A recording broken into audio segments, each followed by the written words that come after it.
The story begins in Ebelstein, a city steeped in old stone walls and medieval charm. Within its poorest districts lived an aging mage whom the slum dwellers mockingly called the false archmage. His title came from the simple truth that he could only wield one-star magic. Despite this limitation, the old man carried himself as if he were a legendary spellcaster, easily angered and quick to lash out at anyone who challenged his pride. From a distance, the protagonist quietly observed his teacher's restless expression. It was this very man who had first introduced him to magic. There had been no grand reason for becoming his apprentice, only convenience. The old mage needed students to inherit his crude techniques, and the boy sought knowledge wherever he could find it. Their goals happened to align. Time passed, marked by changing seasons and endless practice. One afternoon during training, a faint blue glow began to form around the boy's body. He clenched his jaw, struggling to restrain the energy surging through him. The sight stunned the old mage. Had the boy already grasped the natural circulation of mana? With resolve burning in his eyes, the boy took the next step. Power gathered in his palm before bursting outward in a sudden release. The spell took shape midair, forming a dense,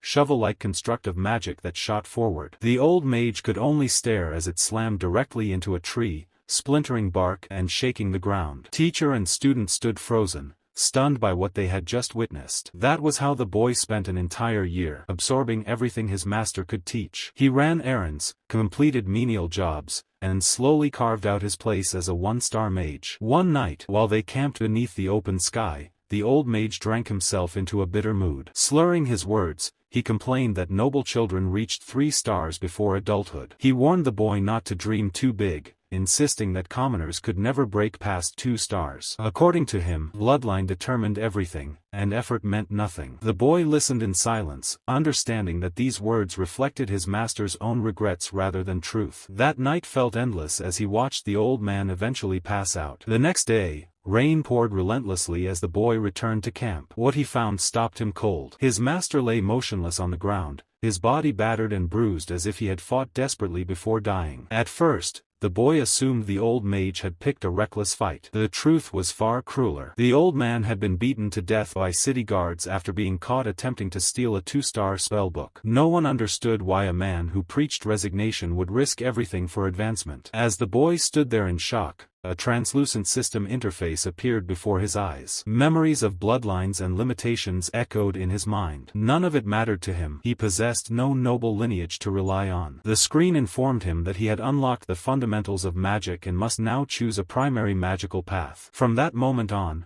4 years passed in a blur. During that time, he met Quasar Flameheart, a formidable 3-star mage and former head of House Flameheart. Living in Ebelstein, she survived by taking mercenary contracts and eventually took the boy under her wing, teaching him real combat experience. Much of his growth occurred in Belden's Tier, a lively tavern where warriors and mages gathered. Quasar often reminded him that ambition was natural for a mage, and she acknowledged his talent without hesitation. But she warned him that unchecked desire could become a chain rather than a ladder. The boy accepted her words earnestly, promising to keep them close to heart. During one training session, Quasar instructed him to close his eyes and sense his mana. Calmly, carefully, he followed her guidance, visualizing the flow, shaping it with intent. A blue radiance enveloped his body, steady and controlled. Quasar noted that his mana reserves were unusually deep, and his precision was remarkable. Then, without warning, his eyes flared purple. The pressure of his magic intensified dramatically, startling even Quasar. Before she could speak, a deafening explosion shook the air outside. Panic rippled through the tavern as patrons shouted, wondering if the city was under attack. Someone rushed outside to investigate. Suddenly, Quasar seized the boy's hand. She whispered urgently for him to stay quiet and follow her. As city guards began searching for the source of the blast,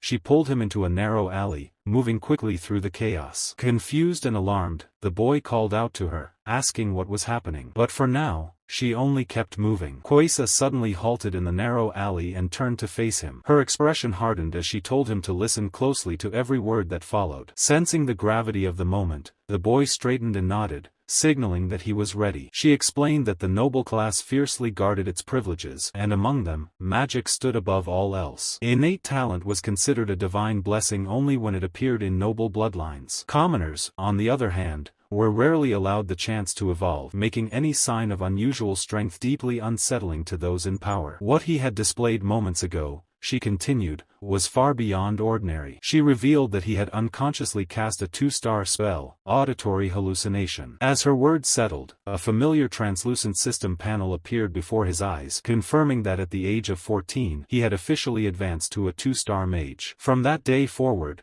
Quasar remained by his side, traveling together and teaching him several additional spells. Time flowed steadily, and a year passed before she received an offer she could not decline. She was appointed as a private instructor to the ruling family of Elvester County, an influential noble house. Such a position was considered a rare honor, one that most mages would never encounter in their lifetime. Before departing, she entrusted him with a 2-star spellbook as a parting gift. Left alone in his room, the boy studied the book carefully, treating it as both a lesson and a reminder. Another year slipped by, during which he independently mastered 2 more 2-star spells. Now 16, his ambition remained unshaken. If anything, his resolve only deepened. One evening at the tavern, the manager excitedly called out his name, barely able to contain himself. He claimed to have finally secured a lucrative request. Curious, the boy asked for details. Grinning from ear to ear, the manager revealed that the commission came from House Duplain of the Grand Duchy. The boy was immediately taken aback. He questioned why such a powerful noble house would seek help from a modest tavern operation. The manager, however, was thrilled beyond reason. House Duplain was infamous for its wealth, spending gold without restraint. Grabbing the boy's arm, he insisted this was a rare chance to establish valuable connections. Unmoved, the young mage simply asked what the job involved. The manager explained that the task was straightforward, eliminating monsters within their territory. The simplicity of the explanation only made the boy more suspicious. For a family of that stature, such a request made no sense. Without hesitation, he declined the job and told the manager to find someone else. As he headed for the exit, he calmly stated that he avoided assignments that felt off. The manager hurried after him, clearly desperate. He argued that the request specifically required a mage, and mages were scarce. He insisted that the boy was the only viable candidate. Even then, the young mage prepared to refuse again, unwilling to invite unnecessary danger. That was when the manager placed a gold coin into his hand as an advance. Faced with the weight of real gold, the boy paused, then accepted both the payment and the questionable commission. Not long after, he met the clients, a trio shrouded in mystery. As the manager began the introductions, the man wearing a monocle immediately dismissed him. The client scoffed, stating that he had expected someone more capable, not a child. The manager rushed to defend him, claiming that the boy was the most skilled mage he knew. The man paid no attention. Turning away, he declared that the task was unsuitable for someone so young and prepared to leave, whispering something to his companion. At that moment, the cloaked figure among the 3 stepped forward. Their presence alone carried an undeniable pressure. The hooded stranger finally spoke, calling Derrick by name and insisting they speak in private. Before any answers could be given, the scene shifted far away to the Grand Duchy of Duplain, a land blanketed by endless forests. There, the mission was already underway. The young mercenary had accepted the request and was locked in combat with a goblin. His crimson eyes burned with sharp focus as he read every movement of his enemy. Steel flashed. With a clean, decisive strike, he cut the creature down, his swordsmanship precise and efficient. He barely had a moment to steady his breathing before another goblin, larger and far more ferocious, charged forward,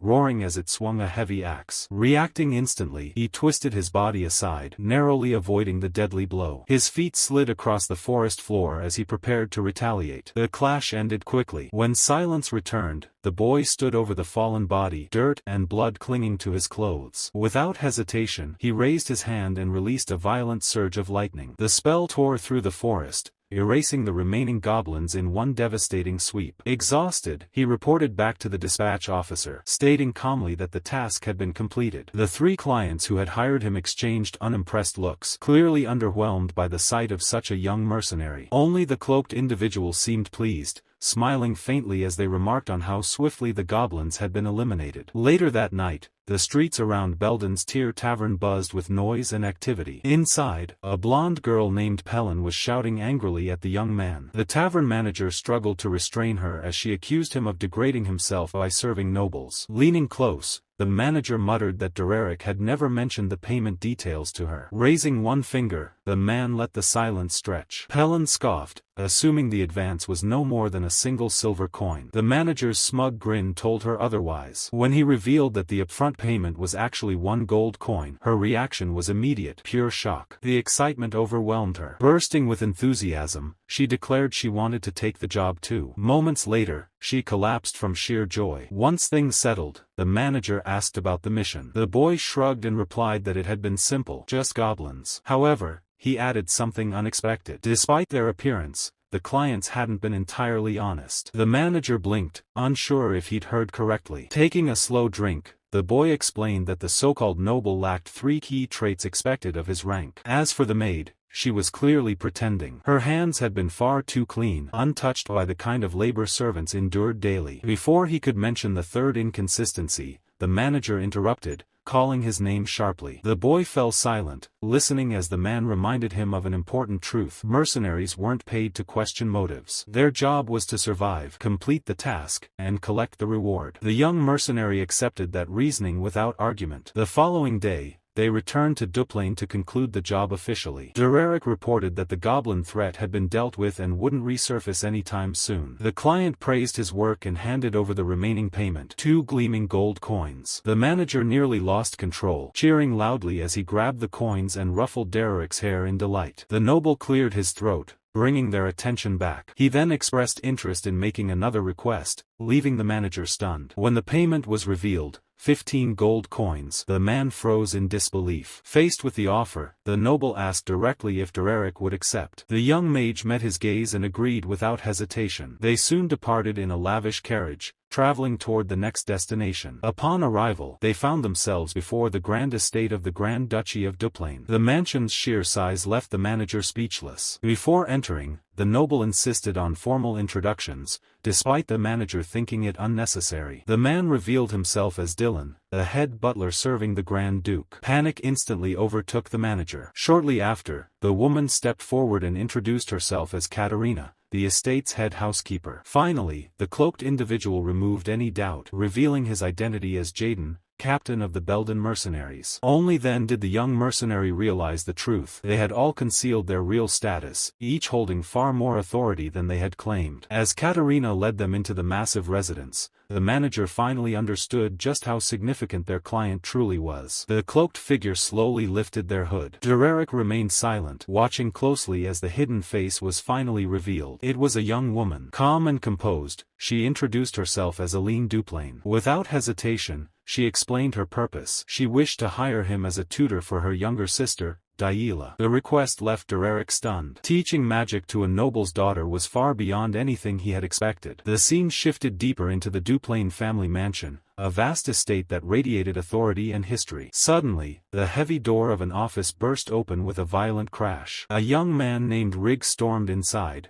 dragging a trembling servant girl by her hair. His anger filled the room as he confronted his father and his older brother, Valerian. The man seated at the desk ordered Rigg to calm himself and behave with some dignity. Rigg snapped back, shouting that dignity was the last thing Della understood. The maid he was dragging sobbed uncontrollably, clearly injured and terrified. Valerian cut in sharply, demanding that his brother lower his voice since they were in the middle of an important discussion. Rigg ignored the warning. He snarled that more than 10 servants had quit within the past month and demanded to know how long their father intended to tolerate Della's behavior. Valerian finally stood up and shouted his brother's name, ordering him to stop. He told Rigg to end the disturbance and leave at once. Rigg refused, glaring at his father with open disdain. Valerian reminded him that even if Della was problematic, they still had their sister Aline. Rigg scoffed and coldly suggested it was time to dispose of the girl entirely. His father's voice hardened immediately, warning that such a decision was not Rigg's to make. Unwilling to back down, Rigg argued that sending Della to a distant monastery would solve everything. In a flash of fury, their father seized Rigg by the collar and slammed his head into the wooden desk with overwhelming strength. Despite his injuries, Rigg was ordered to stay silent and remember his place. As he staggered out of the room, Rigg muttered that one day his father would be forced to choose. The Grand Duke watched him leave, his expression grim and troubled. Back in the present, Aline guided Derrick through the mansion's long, echoing corridors. She asked if he recognized the name Della. He replied that he had seen it listed in the family records. Aline smiled faintly and explained that her sister rarely appeared in public. They stopped before an enormous, ornately carved door. At that moment, Valerian emerged from the office, supporting Rig, whose face was badly bruised. Valerian greeted Aline warmly and asked about her time in Ibelstein. She replied that thanks to his concern, she had been living comfortably. Valerian excused himself, saying Rig needed attention, and led his brother away. Derrick watched the exchange silently, his red eyes faintly glowing as he processed what he had seen. As they passed, he noticed the same maid from earlier, crouched in the corner of the hallway, crying softly. Only then did the weight of the situation surrounding Della truly settle in his mind. Soon after, Aline and Derrick sat down to formally discuss the arrangement. She thanked her father and introduced Derrick as the tutor who would oversee Della's education. The Grand Duke studied the young mage carefully, his gaze sharp and unreadable. Aline excused herself, sensing her father was busy, and guided Derrick toward the exit. Just before they could leave, the Grand Duke spoke, instructing Derrick to stay behind. The boy turned back calmly, meeting the man's serious gaze. Sunlight poured through the tall office windows as the Grand Duke continued writing on a scroll with precise, elegant strokes. Without looking up, he remarked on how young Derrick appeared and questioned whether he was truly 16. Seated comfortably across from him, Derrick answered without hesitation, confirming his age. The quiet tension in the room made it clear that this conversation was only just beginning. The Grand Duke studied the young man for a moment before asking whether he could use magic at all. Derrick answered calmly, stating that he was capable of casting one-star spells. A brief laugh escaped the noble, amused by the predictability of the response. However, his expression quickly hardened. He warned that humility was not always interpreted as a virtue, especially in certain circles. Derrick understood the implication immediately and chose to remain quiet. As he assessed the situation, he realized that modesty would hold little value in front of a 5-star mage. He apologized if his words had sounded disrespectful, but the Grand Duke waved it off, saying he understood the reason behind the boy's attitude. The noble remarked that judging by his age and worn clothing, Derrick hardly resembled a magic instructor. A faint smile appeared on the boy's face as he clarified that he was, in fact, a mercenary. That answer seemed to satisfy the Grand Duke, who decided not to pry further. He granted Derrick permission to stay in the mansion's annex and instructed a maid to escort him. Before leaving, however,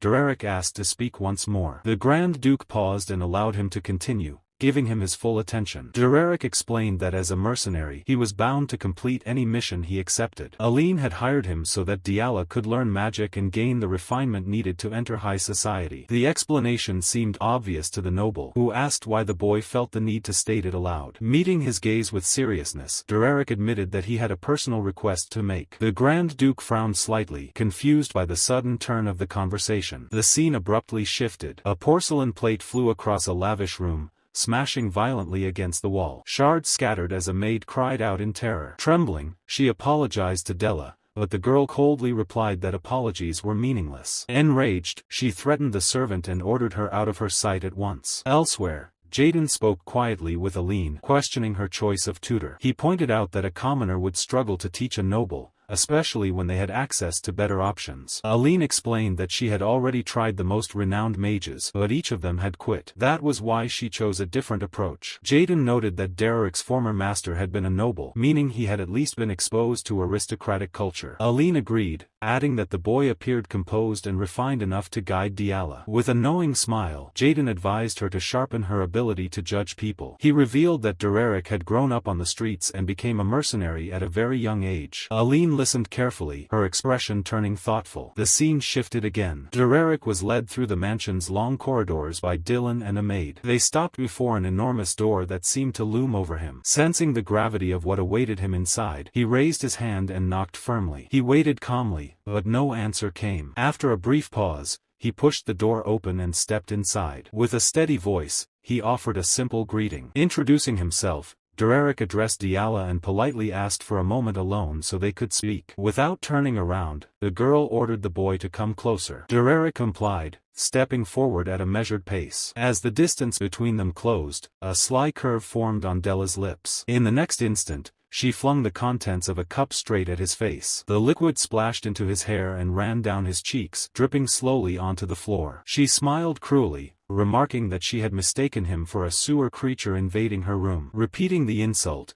she asked if he was the mercenary the butler had mentioned. Resting lazily against a chair, she continued to stare at him with open disdain. Then, climbing onto a small table to loom over him, she grabbed a bucket and dumped its foul contents over his head. Filthy water poured down his clothes, soaking him completely. Derrick didn't move. He stood there silently as the water slid off him. Della clicked her tongue, complaining that the bucket was empty and that the humiliation hadn't been as satisfying as she'd hoped. That was when Derrick slowly raised his head. His eyes burned with restrained fury. The sudden shift startled her. Shock flashed across her face before she lashed out, attempting to kick him. He reacted instantly, catching her foot midair with ease. Losing balance atop the table, she flailed helplessly before crashing onto the floor. Grimacing, she covered her nose and complained about the stench. One of her shoes slipped off and landed against Derrick's shoulder. He remained where he was, watching her calmly. Using the table to steady herself, Della stood back up and sneered, calling him a sewer rat once more. She questioned how someone like him could ever teach her. The scene briefly shifted. The Grand Duke stood by a window, gazing outside as he considered Derrick's earlier request. The boy had said plainly that his presence meant Della's issue wasn't simple. He asked how much authority the Duke was truly willing to grant him. The noble had answered only with silence, his sharp eyes weighing the implications. Back in the present, Della remained on the floor, her face flushed, eyes wide with disbelief. Derrick looked down at her, his expression unreadable. She followed his every movement, fear creeping into her gaze. In a low, commanding voice, he ordered her to stand up immediately. No protests. The memory shifted again. 3 years earlier, Derrick sat on a cart beside Quasar, asking how she would handle a defiant student. She answered calmly, saying she would try to understand them first, to guide them with patience. He found the idea naive and asked what should be done if that failed. Quasar replied that teaching was about direction, and when understanding failed, another method was required. Her tone darkened as she revealed the alternative, instilling fear. The present returned. Della was still frozen on the floor. Derrick repeated his demand,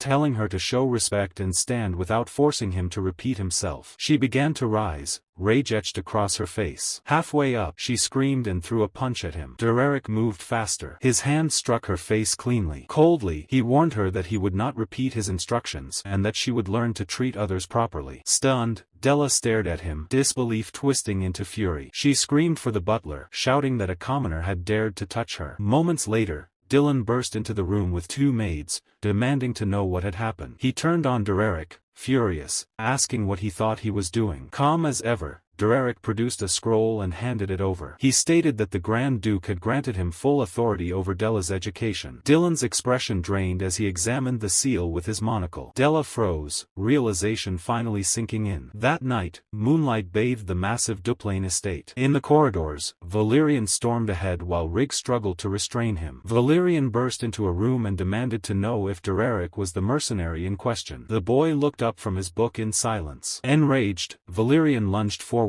accusing him of striking his sister. Derrick calmly replied that the Grand Duke himself had approved his actions. Rig reminded Valerian that both Aline and their father had sanctioned it. Valerian snapped at Rig to stay out of it and ordered Derrick to follow him elsewhere. Rig smirked, remarking that Della needed a lesson and that Valerian wouldn't go too far. Derrick watched them leave without comment. Rig scoffed, questioning why his brother continued to protect such a hopeless girl. The scene faded to the image of a much younger Della, small, frightened, and utterly alone. Back in the present, Valerian led Derrick to a closed door and gestured for him to enter. He explained quietly that this had once been Della's room, left exactly as it was since her removal. The space felt frozen in time. Derrick's attention was drawn to an easel near the window. A half-finished painting rested there, its colors vivid yet incomplete. Valerian spoke softly, revealing that his sister had loved drawing. She would eagerly call him over to show her work, her eyes shining with excitement. Yet she never completed her paintings, only filling in the parts that pleased her most, abandoning the rest. After a pause, Valerian apologized for losing his temper earlier. Derrick dismissed it calmly, then asked why he had been brought into a room filled with unfinished art. Valerian's expression darkened. He said Della had never deserved ridicule, but she became consumed by the family's obsession with bloodlines. That fixation eventually led to her expulsion from the main residence and confinement within the annex. His voice wavered as he admitted that if she could even learn one star star magic. He might persuade their father to reconsider. Gripping Derrick's sleeves tightly, Valerian begged him to help his sister. Derrick stopped him and asked for a moment to think. He pointed out that Della hadn't truly abandoned magic. The books she owned were filled with handwritten notes. He asked if those tomes came from the School of Regulations, and Valerian confirmed it immediately. A realization settled over Derrick's face. Another unfinished painting caught his eye, this one depicting a forest, vibrant yet incomplete. Holding one of the magic books, his gaze hardened with resolve. He handed the book back and said simply that he would try. Night fell over the massive Duplain estate. In the annex, Della slept unaware until icy water crashed over her without warning. She jolted awake, screaming, soaked to the bone. Standing over her, Derrick smiled faintly and asked if she truly thought this was the time to sleep. Furious, she shouted that he had lost his mind,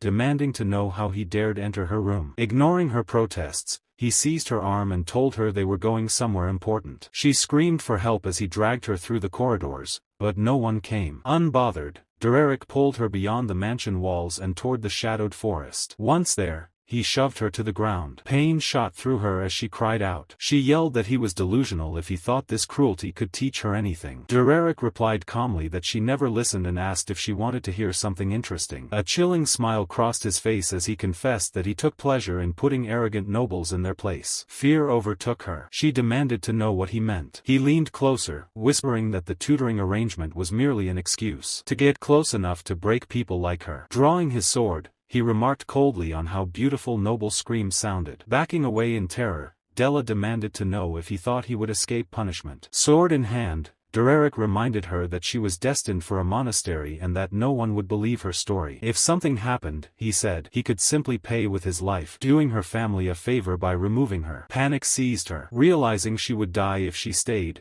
Della scrambled to her feet and fled into the forest. She knew the terrain well enough to lose him, and if she could return to the mansion, she believed he would be the one destroyed. Then she felt it. A wave of heat surged behind her. Flames gathered in the darkness as a massive fireball formed midair. Without hesitation, Derrick released the spell toward her. Della glanced back in horror, recognizing the magic instantly. A 2-star fire spell. Impossible, for a mere commoner. Despair flooded her eyes as Derrick watched calmly, a cruel smile on his face. The fireball struck the ground just behind her, the heat rushing forward like a living beast. She screamed as the explosion erupted, the shockwave hurling her through the air and slamming her into the forest floor. Collapsed against the cold forest floor, Della struggled to swallow as fear crushed her chest. Her heartbeat thundered in her ears. Footsteps approached, unhurried. When she looked up, Derrick was already there, wearing a faint smile as he remarked that his spell seemed to have missed. She forced herself upright and ran again, lungs burning as branches scraped her skin. Hatred twisted her expression as she glanced back, refusing to let terror be the last thing she showed him. But her strength failed her. Her foot caught on an exposed root, and she crashed hard onto the ground, every muscle screaming in protest. She tried to rise, but froze. An icy blade hovered inches from her face, radiating cold light that pierced the darkness. The glowing ice arrow hummed with lethal intent. Her breath caught as it shot past her cheek and embedded itself into the earth ahead, frost spreading across the soil. Della couldn't move. Derrick calmly praised her speed, remarking that it was impressive for someone confined to the annex. She gasped for air, staring at him in pure terror. Still refusing to surrender, she dragged herself upright and fled once more into the forest. He didn't chase her. He simply watched, a small curve at the corner of his lips, as she ran on borrowed strength. Panic consumed her. She knew she couldn't keep this up. Every direction felt the same. Every shadow threatened to swallow her. Derrick knelt and pressed his hand to the ground. A faint glow spread as a tracking spell activated. When he lifted his gaze, her path was already clear to him. As he followed, something clicked. This forest, its rhythm, its silence, matched the unfinished paintings he had seen. He finally understood. She hadn't merely painted scenery. She had poured her connection to this place onto canvas, capturing emotion rather than form. Her potential had always been there. Cornered at last,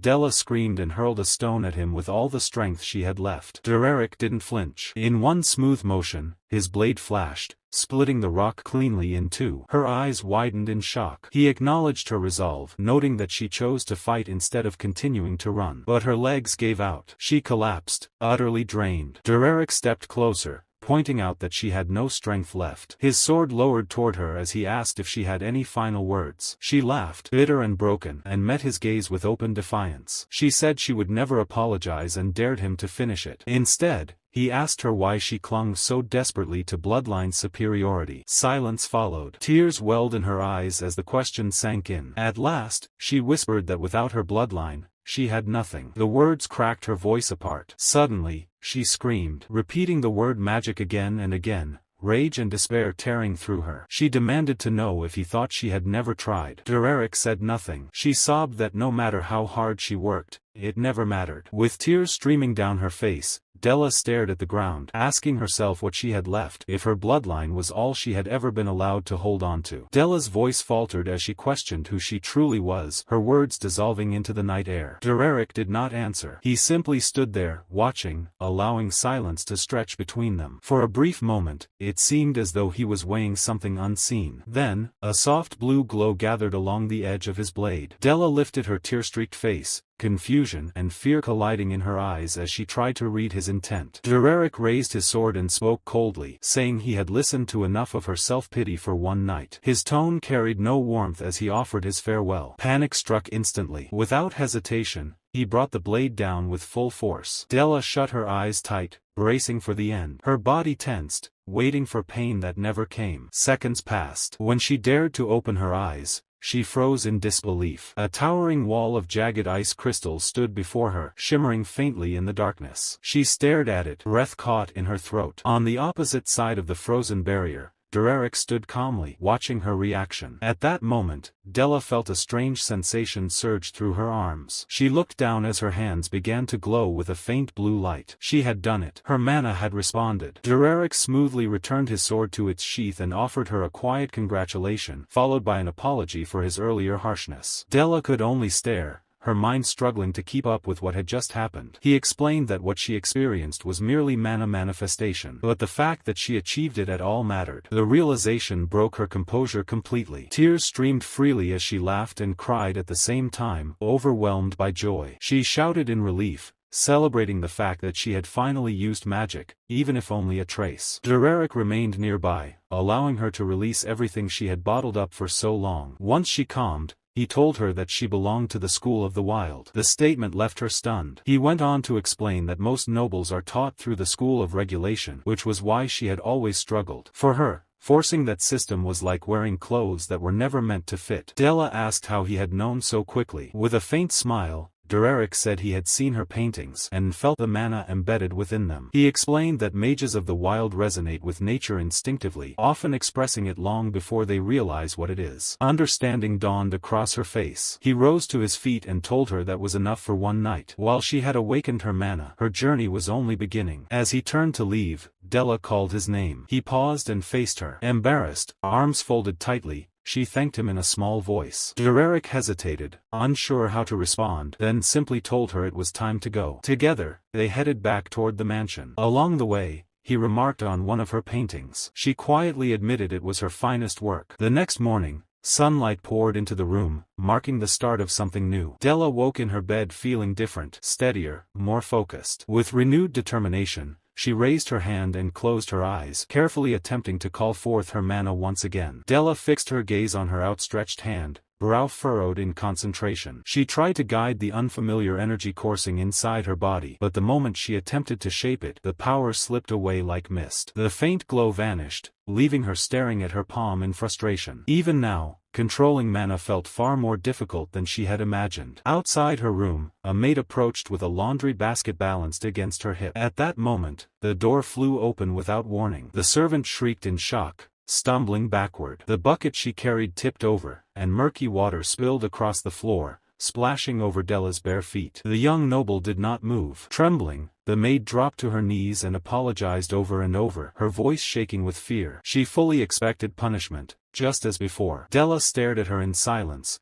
her expression dark and unreadable. The pause stretched long enough for the servant to panic further, pressing her forehead to the floor as she begged for mercy. Then, calmly, Della spoke. "Be more careful next time." Without another word, she turned and walked away. The maid remained frozen on the floor, stunned. She couldn't understand it. There was no slap, no shouting, no cruelty. Other servants soon gathered, whispering in disbelief when they learned that the young noble had let her go with only a warning. Elsewhere in the mansion, Derrick slept soundly, completely unaware of the uproar. That peace shattered when loud knocking echoed through his door, accompanied by someone calling his name. Groggy, he sat up and rubbed his eyes, still trying to process what was happening. Before he could respond, the door burst open. Della stormed in with Dylan close behind her and demanded that Derrick teach her how to control her mana. Dylan stared at her in shock, struggling to believe that she had actually succeeded in manifesting magic. Della ignored his reaction entirely and fixed her gaze on Derrick, repeating her demand. Clearly uninterested in arguing so early in the morning, Derrick told her to return in the afternoon. Then, without further explanation, he shut the door. Dylan stood there, overwhelmed by emotion at the change he had witnessed in Della. She, however, was far from moved. Anger flared instantly. She pounded on the door, shouting for Derrick to come back and teach her immediately. The only response she received was silence as he returned to sleep, leaving her fuming in the hallway. By afternoon, sunlight bathed the massive Duplain mansion in warmth. Through its long corridors,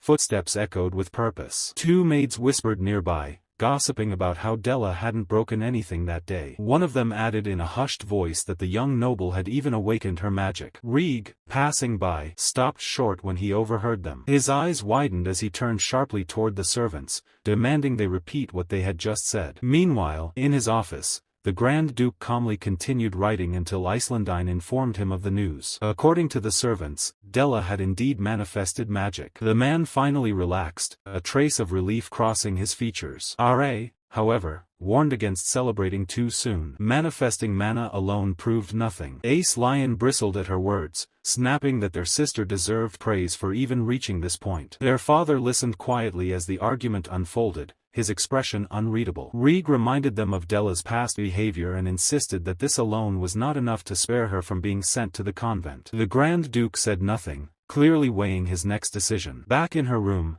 Della sat with her back turned, arms crossed, sulking. Derrick approached and asked if she was angry because he had shut the door on her earlier. Without facing him, she replied that she wasn't upset. She was furious. He warned her that throwing a tantrum would not change the situation. Della snapped back that she wasn't being stubborn, just angry. Calmly, Derrick explained that rushing things would only make matters worse and that progress required patience and proper order. Finally losing her temper, Della spun around and shouted that she had already said she was angry, not sulking. Derrick said nothing. He simply looked at her, his silence heavier than any scolding. Realizing it wasn't working, she sighed and muttered that fine. If he insisted, then she was pouting. That finally prompted a reaction. Derrick leaned against the chair and began explaining. Just because she had awakened mana didn't mean she was ready to wield it freely. Della yawned and complained that he sounded like a rigid, overly serious instructor. His expression darkened. He asked if she would prefer a less by-the-book method. Instantly, memories of the forest and his terrifying presence flooded her mind. Her posture straightened, fear wiping away her attitude in an instant. She quickly apologized, telling him to forget what she said and continue the lesson properly. Derrick nodded, and the lesson finally began. Derrick began the lesson by stating their goal clearly. They would focus on manifesting magic. He explained that the School of the Wild followed no rigid formulas. Instead of rules, it valued instinct, freedom, and harmony with one's natural disposition. As he spoke, he added that this approach suited Della perfectly. The words caught her off guard. He went on to say that her temperament aligned naturally with the wild path, and combined with her noble bloodline, it gave her a strong foundation. Della froze for a moment before her cheeks flushed. She hesitated, then asked if he truly believed she was talented. When he confirmed it calmly, her excitement exploded. She jumped to her feet, eyes shining, and eagerly asked if that meant she was some kind of prodigy. The conversation quickly spiraled into a heated back and forth over whether talent alone qualified someone as a magic genius. Outside the room, Reeg overheard their voices through the door. His expression darkened as he listened. After a brief pause, he clicked his tongue in irritation and walked away, clearly troubled by his sister's rapid progress. The following days passed in a blur of relentless training within the Duplain mansion. Della barged into Derrick's room one morning, proudly declaring that she could summon mana but still struggled to guide it properly. On another occasion, she interrupted him during lunch just to demonstrate her newly awakened cold-type magic. Day after day, she dragged him aside at every opportunity, eager to show how much she had improved. One afternoon, she spotted him sitting beneath a tree, quietly reading. Furious, She stormed over and accused him of abandoning her training after ordering her to remain in the annex. Without the slightest hint of guilt, Derrick replied that this was exactly why he had brought the books. Unconvinced, Della declared that she had finally managed to make her mana flow properly and immediately grabbed him, insisting he witness her progress. Elsewhere in the mansion, Valerian stood by a window, waiting. When the door finally opened and Derrick entered, the noble invited him to sit. Once settled, Valerian asked about Della's advancement. Derrick answered honestly. She had made impressive strides, but mastering even a single star spell would take time. Valerian nodded, then mentioned that their mother would return from a meeting the following week. He warned Derrick that she was difficult to handle and that nobles generally disapproved of commoners occupying significant roles. Derrick acknowledged the warning and asked if that was the reason he had been summoned. Valerian fell silent, clearly choosing his words carefully. He then revealed that he would soon become the head of House Duplain and that such a position carried immense responsibility. He spoke about sincerity, appearances, and how complicated people's hearts could be. Losing patience, Derrick cut in and asked him to get to the point. Clenching his fist, Valerian finally confessed the real issue. In a petulant tone, he complained that Della no longer wanted to spend time with him. Derrick stared at him blankly, unsure how to respond. Valerian reminisced about their childhood, recalling how she used to greet him with a bright smile. Now, she only followed Derrick around, ignoring everyone else. Desperate, he begged for advice on how to regain her attention. As proof of his effort, he pulled out a doll he had learned to make from the maids, proudly asking if it resembled Della. Derrick eyed it darkly and asked if he was attempting some kind of curse. Offended, Valerian began to whine, then finally gave up, declaring Derrick completely useless for emotional matters. Not long after, Derrick encountered Lady Duplain alongside her servants. Wearing a pleasant smile, she remarked that she had heard they had found a remarkably capable magic tutor. Introducing herself formally, she offered a gift from her territory as a gesture of goodwill. Derrick refused immediately, stating that he was not affiliated with any noble house. Confused, Mela asked what he meant. With a calm but firm expression, he replied that he was merely a commoner. The revelation left her stunned. The narrative then flashed back to a week earlier at the mansion gates. Aileen thanked Derrick for accepting the responsibility of caring for her sister. With a gentle smile, she explained that she needed to return to Ebelstein and would leave Della in his care. Derrick confirmed his understanding. The tavern manager nearby joked that his reply sounded far too lifeless and warned him to settle things quickly, as Pelin would surely complain otherwise. Derrick simply watched as the carriage disappeared down the road. Moments later, Aileen suddenly panicked, realizing she had forgotten something important. Her mother would be returning the following week. Derrick didn't understand why this mattered until Aileen described her mother as a walking embodiment of fury. Back in the present, Mela's voice echoed through the mansion as she berated her husband over their daughter's commoner tutor. Calmly, the Grand Duke asked her to lower her voice. She ignored him, insisting that the real issue was Della herself. The Duke admitted that he also disliked assigning such roles to commoners, but reminded her that every noble tutor they hired had resigned. In the end, he emphasized one key fact: it was Aileen who had recommended Derrick. Despite everything, Mela refused to back down. She argued that House Duplain had to uphold its prestige and suggested that her younger brother, Flam, take over as Della's tutor. The idea made the Grand Duke frown immediately. Pulling Flam away from his responsibilities for private instruction struck him as unreasonable. Mela, however, exploded. She claimed that social standing was its own battlefield, one that required constant strategy. Pointing sharply at her husband,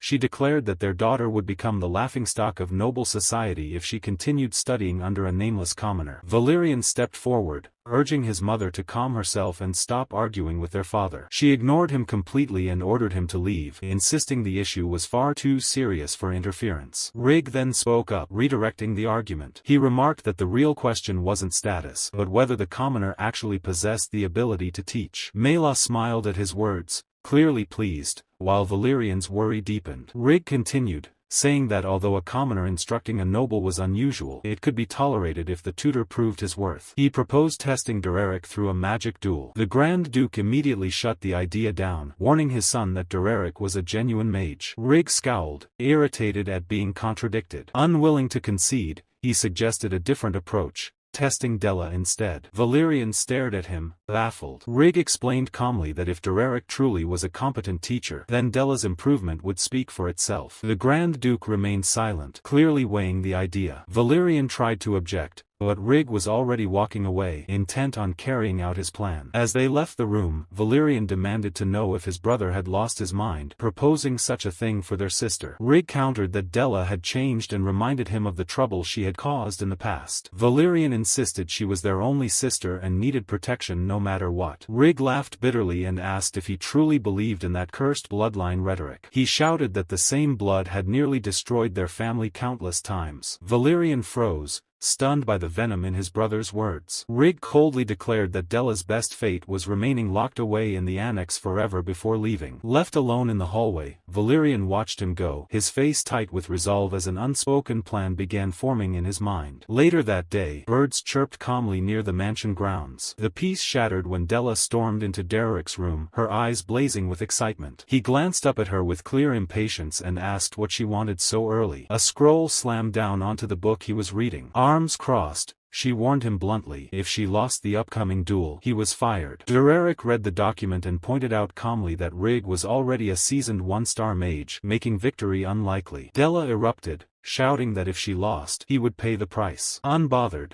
Derrick replied with a faint smile that he was a mercenary, hired to do a job and nothing more. He added that he had already been paid well beyond what he expected. The words stunned her. She demanded to know if he truly didn't care about being dismissed. He didn't answer. His silence was enough. A week passed quickly, and the day of the duel finally arrived. An outdoor arena buzzed with anticipation as members of House Duplain and their servants gathered. The Grand Duke and Mela entered with commanding presence. When the Duke spotted Derrick already waiting on the battlefield, the young mage bowed respectfully, his expression calm and unreadable. The Duke studied him closely, noting the complete absence of nerves. Taking his seat, he decided it wasn't yet time to discard such a composed tutor. Soon after, Rig stepped into the arena, his movements deliberate, his expression cold. He announced that this would not be a mere test. He intended to crush Della completely and make her regret every mistake she had ever made. Moments later, Della entered the field, cloaked in a hood, her face set with determination. Her thoughts drifted back to a previous conversation. She had asked Derrick whether he truly didn't care what happened to her. He told her that her magical growth was already moving in the right direction. Confused and tearful, she questioned why he kept bringing up the Duplain bloodline. He reminded her that the school of the wild emphasized self-discovery over rigid instruction. Desperate, she demanded to know why he was saying such things now. He offered no answer. Lowering her head, Della admitted she wasn't an ideal student. Still, she begged him not to abandon her. She didn't want another tutor. Derrick listened in silence, his back turned. After a long pause, he admitted he knew nothing about noble duel etiquette. He had never fought under such rules. Memories surfaced. Della's life under constant judgment, whispered criticism, and disappointed stares. Derrick said he could teach her how to win if that was truly what she wanted. Images of her past failures flooded her mind. Tears streamed down her face as she agreed and asked him to make her victorious. That was why she stepped into the arena, not as Rig's younger sister, and not as the youngest of House Duplain. Derrick understood. She stood there simply as a mage, and as his student, ready to fight. The battlefield fell silent as Daila stood at the front of the sparring ground, her posture steady but tense.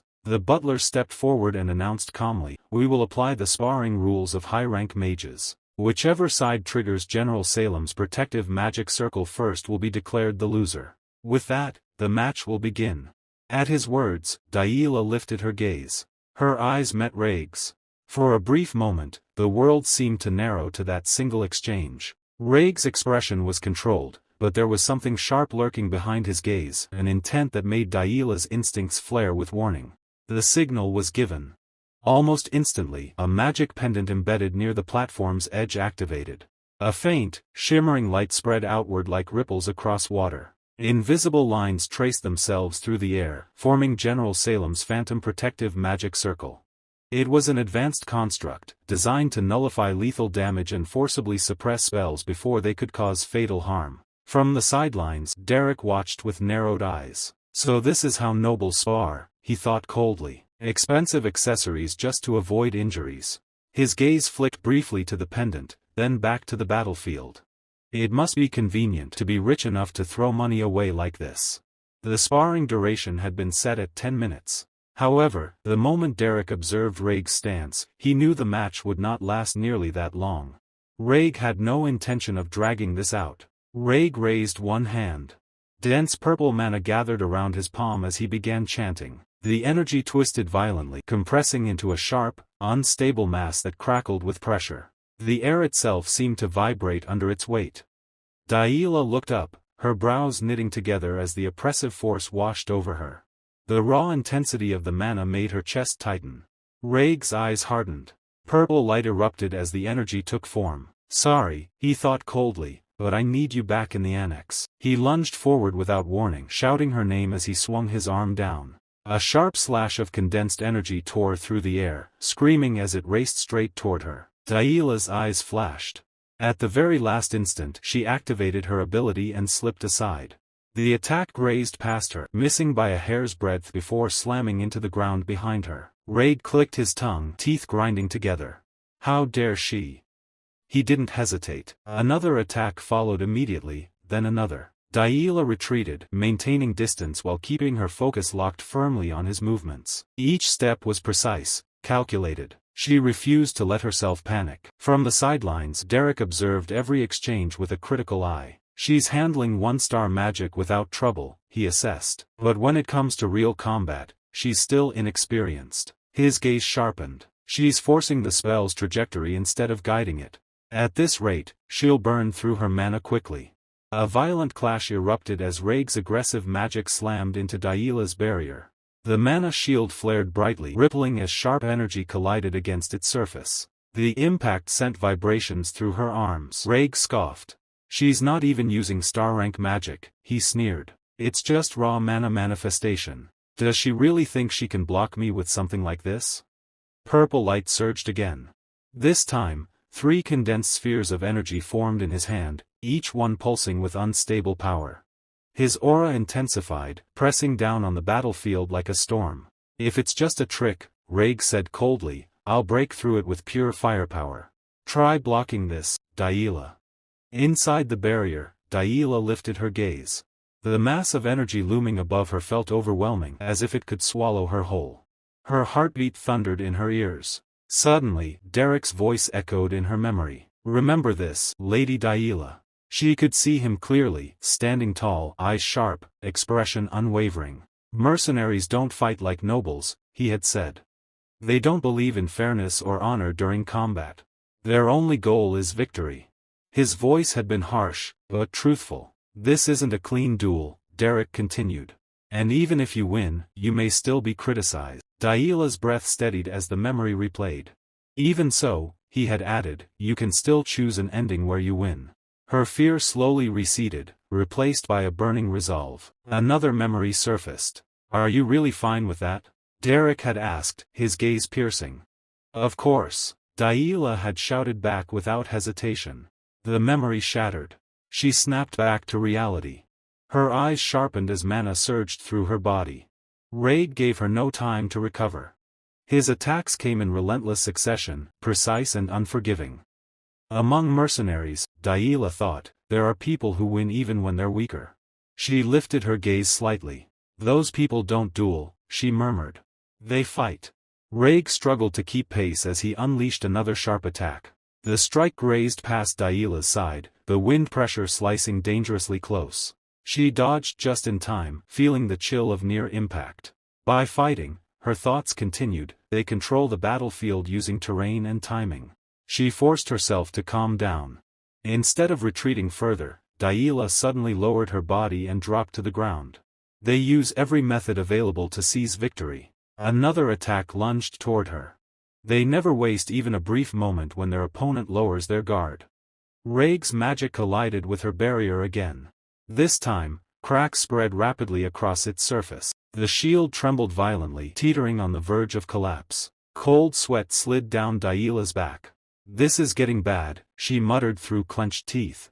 Raig's voice cut through the tension. The game is over.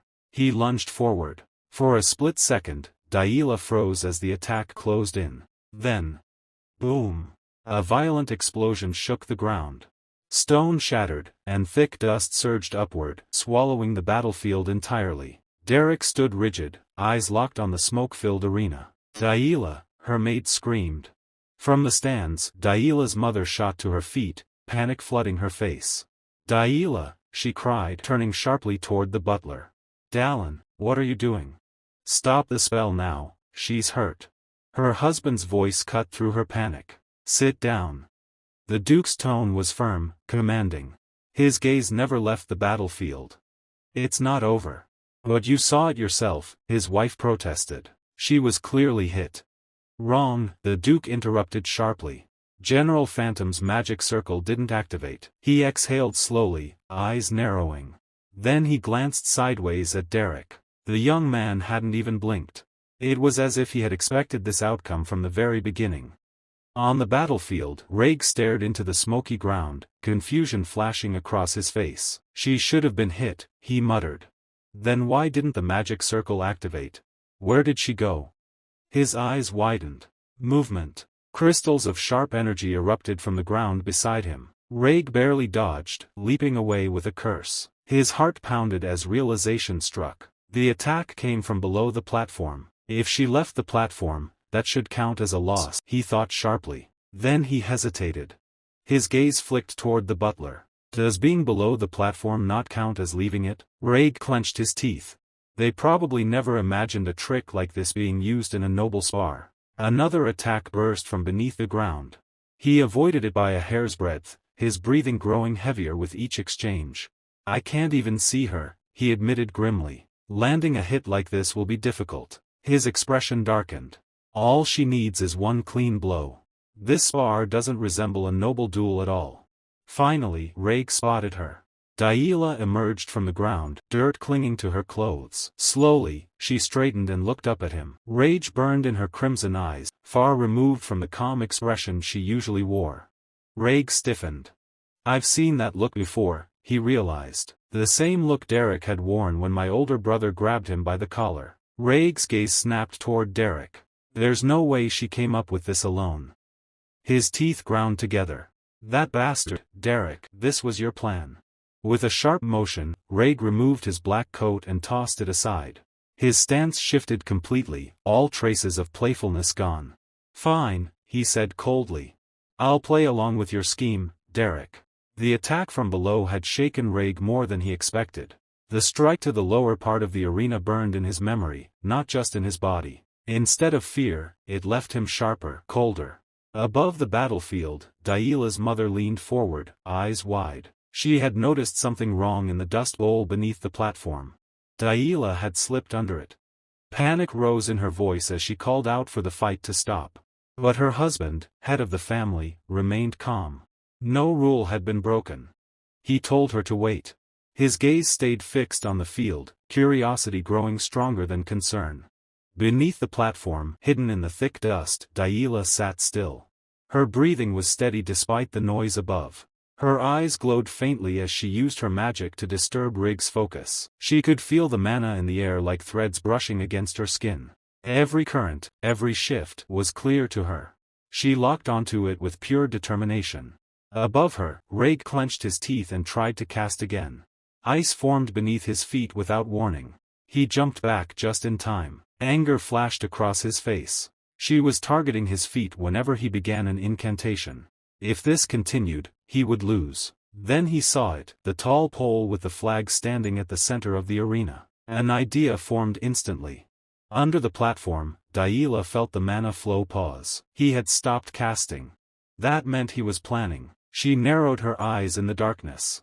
Whatever he tried next, she would strike the moment he began another spell. Above, the butler called out nervously as Rhaeg started climbing the pole. Higher and higher he went, until the distance between them stretched thin. From that height, her sensing ability weakened. Rhaeg understood it. She should not be able to detect him from there. Proper incantation would not work at this range, so he chose a different path. He gathered mana directly into his palm. Blue light flared around him like a silent storm. No chant. No wasted breath. He would destroy the entire platform in one strike. The energy hardened into a glowing arrow and shot downward. It slammed into the base of the pole with a violent crack. On the sidelines, Derrick watched calmly, his expression unreadable. The wood split. The pole trembled, then tipped. Rhaeg leapt away just as it crashed down. The platform shattered beneath the impact. Dust burst upward in a thick cloud that swallowed everything. Daila's mother screamed his name in terror. Reg landed hard on the ground, covering his mouth as dust filled the air. He coughed, eyes burning. Through the haze, he spotted her. Daila stood only a short distance away, completely covered in gray powder. She could barely see. She was coughing too, blind in the cloud. Reg raised his hand immediately. A mana arrow formed and shot forward, cutting through the dust like lightning. At the last second, Daila sensed it. She turned sharply and tried to cast, but her mana slipped from her grasp. A thin line of blood appeared on her forehead as the string of energy grazed her skin. She forced her body aside and the arrow missed by a breath. Reg prepared another attack. He had the advantage at close range. Just one more arrow and it would be over. Daila ran, putting distance between them. He chased, gathering mana again. But before his thought could finish, she appeared from his blind side. Her foot struck his chest with all the strength she had left. His eyes widened in shock as the impact drove the air from his lungs. He fell to his knees, clutching his chest. Pain spread sharply through him. Daila did not hesitate. She scooped up a handful of dust and threw it straight into his eyes. He cried out, blinded, anger rising hotter than the pain. While he struggled to clear his vision, she leapt back onto the broken ground. When he finally wiped the dust away, he stared at her in disbelief. Kicks, sand, anything she could use, then left. She had almost no mana left, yet she refused to stop. She was fighting with everything she had, even knowing the odds were against her. Slowly, he pushed himself to his feet. This duel was meant to prove her worth. As her brother, he would answer her resolve with his own. The sun had climbed high into the afternoon sky. Its light fell harsh and bright over the ruined arena. Daila pressed her hand to her forehead, trying to stop the bleeding. When she pulled it away, blood still flowed down her face and dripped onto the ground. Her vision blurred for a moment. Then a memory surfaced. Derrick's voice echoed in her mind. Mana is paint. Spellcasting is the brush.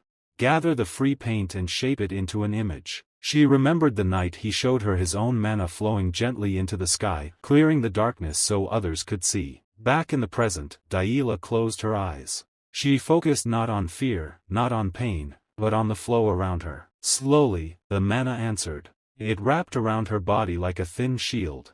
The more she imagined it as paint waiting for her brush, the steadier it became. She gathered every last drop into her hand. She could feel it at her fingertips, ready to take form.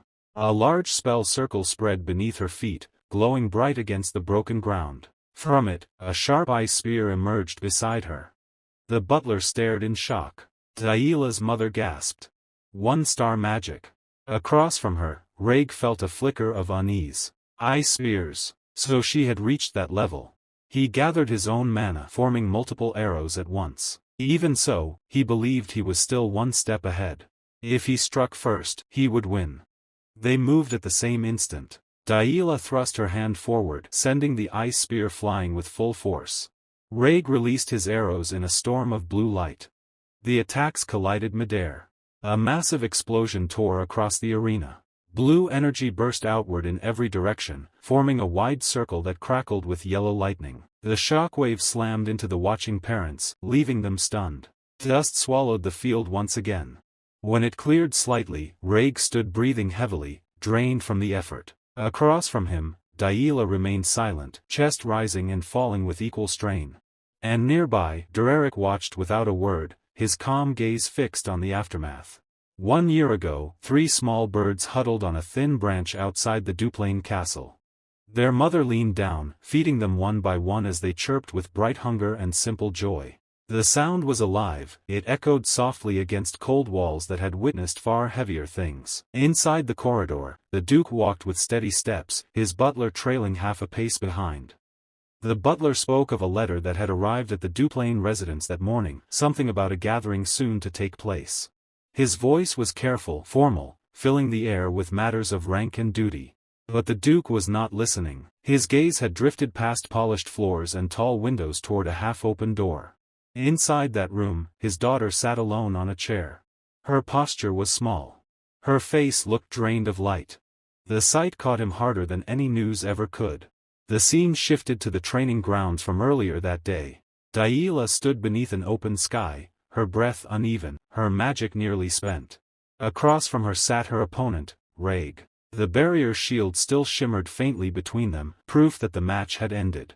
She had lost. The weight of it pressed on her chest as she looked up at the sky, as if searching for an answer written in the clouds. There was none. Only silence. Her teacher stood nearby, shoulders lowered. He did not speak. He did not need to. His bowed head said enough. He had believed in her. He had trained her. Yet the result stood plainly before them. Daila's vision blurred. The first tear fell, then another, until the restraint she tried to hold shattered completely. She cried loudly, openly, without grace. It was not the quiet weeping of a noble lady. It was the raw cry of someone who had given everything and still fallen short. From a distance, the Duke watched. His face remained calm, unreadable. Beside him, his wife burned with anger. Her voice rose sharply, demanding to know how something so rough and brutal could be called a magic spar. She questioned the teacher, the training, the very idea of allowing such harshness for a young lady of Duplain. Her outrage filled the space like fire seeking fuel. But the Duke did not turn toward her. His eyes stayed fixed on Daila. Her sobs grew softer but did not stop. She wiped her face again and again, trying to clear the tears that would not obey her. The Duke's thoughts moved elsewhere, to a memory from years ago. A young knight had once stood proudly before the king, introducing himself as Raymond Oswald Duplain. His voice had been strong, full of honor. The king had praised him, speaking of his father and the bright ambition in his eyes. The Duke remembered that look well. He had seen the same fire before. The present returned. Daila still stood on the field, smaller than the knight in his memory, yet somehow connected to that same unbroken line. The Duke studied her tear-stained face. The despair was clear. But beneath it, something else flickered. It was faint, fragile, but alive. He thought quietly that the look in her eyes had changed. It had grown sharper, harder. Pain had carved something into her that comfort never could. Daila finally stopped crying, though tears still clung to her lashes. Two maids rushed toward her in panic, calling her name, asking if she was hurt, insisting she needed treatment at once. Their hands reached for her sleeves. Without looking at them, she pushed one hand aside. The gesture was not violent, but it was firm. The maids froze in shock. She did not want comfort. Not now. She walked toward Reg instead. He had risen to his feet, uncertain, as if unsure how to stand before someone he had just defeated. When she stopped in front of him, he looked down, words stumbling in his throat. He managed a brief, awkward praise for her effort. She lowered her head in return. No excuses. No anger. Only acknowledgement. Then she turned away. The maids hurried after her again, offering to escort her back to her chambers. She ignored them and continued forward alone. Each step seemed heavy, but steady. When she reached her teacher, she stopped. He looked at her in silence. For a moment, she held herself together. Then the tears returned, quieter this time. She wiped them quickly and spoke only two simple truths. She had lost. And she was sorry. The teacher looked at Daila for a long moment. Then he stepped forward and placed his hands firmly on her shoulders. His grip was steady, not gentle, but grounding. He told her it was all right. Losing was not the end. Frustration was not shame. It was fuel. If she used it well, she would climb higher and grow stronger. His voice carried no pity, only belief. The word struck her harder than the defeat itself. Something inside her broke again. She cried out, louder than before, the pain spilling from her chest without restraint. A maid hurried closer, unsure whether to touch her. Before she could act, the Duchess rushed forward. She dropped to her knees on the dirt without caring for her dress and held her daughter's face in both hands. Her voice trembled as she wiped away Daila's tears, whispering that she could not believe her child had endured something so harsh. She called her baby, her precious girl, as if Daila were still small enough to hide behind her skirts. Daila looked at her mother through blurred eyes and called her softly. The Duchess pulled her into a tight embrace, repeating that it was all right now, that everything would be fine. She urged her to receive treatment first, to rest. Tears gathered again in Daila's eyes, but this time she swallowed them back. She forced herself to stand straight. She would not cry again in front of everyone. With the maids surrounding her, she finally allowed herself to be led away. The Duchess remained kneeling for a second after Daila left. Only when her daughter disappeared from sight did her composure crack. She covered her mouth with a handkerchief and wept quietly. The teacher turned to leave as well, his duty for the day done. But he sensed movement behind him. The Duchess rose quickly and strode toward him. He paused and glanced back. Her hand struck his face before he could fully turn. The sound was sharp. She called him vulgar, demanded to know if he understood what he had done. So what if he had taught her one-star magic? Did he think that made him impressive? Her anger burned without restraint. The teacher did not defend himself. He did not raise a hand. He simply endured. She grabbed his collar and shook him, accusing him of staining something pure. She said he had filled the Grand Duke's daughter with cheap tricks, with disgraceful methods unfit for a noble lady. Another slap followed.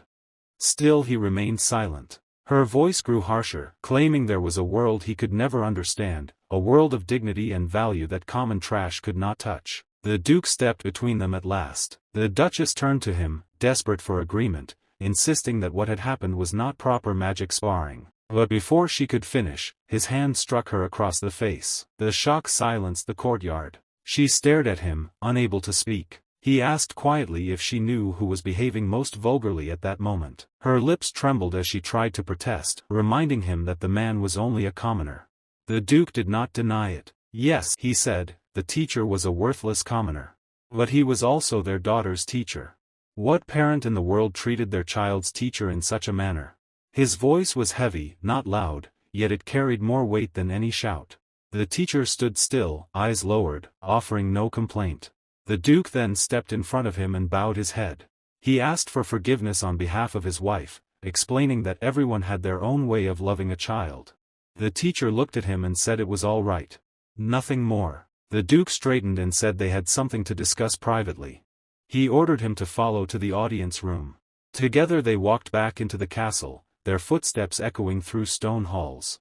Behind them, the Duchess watched with fury still burning in her chest, but she said nothing.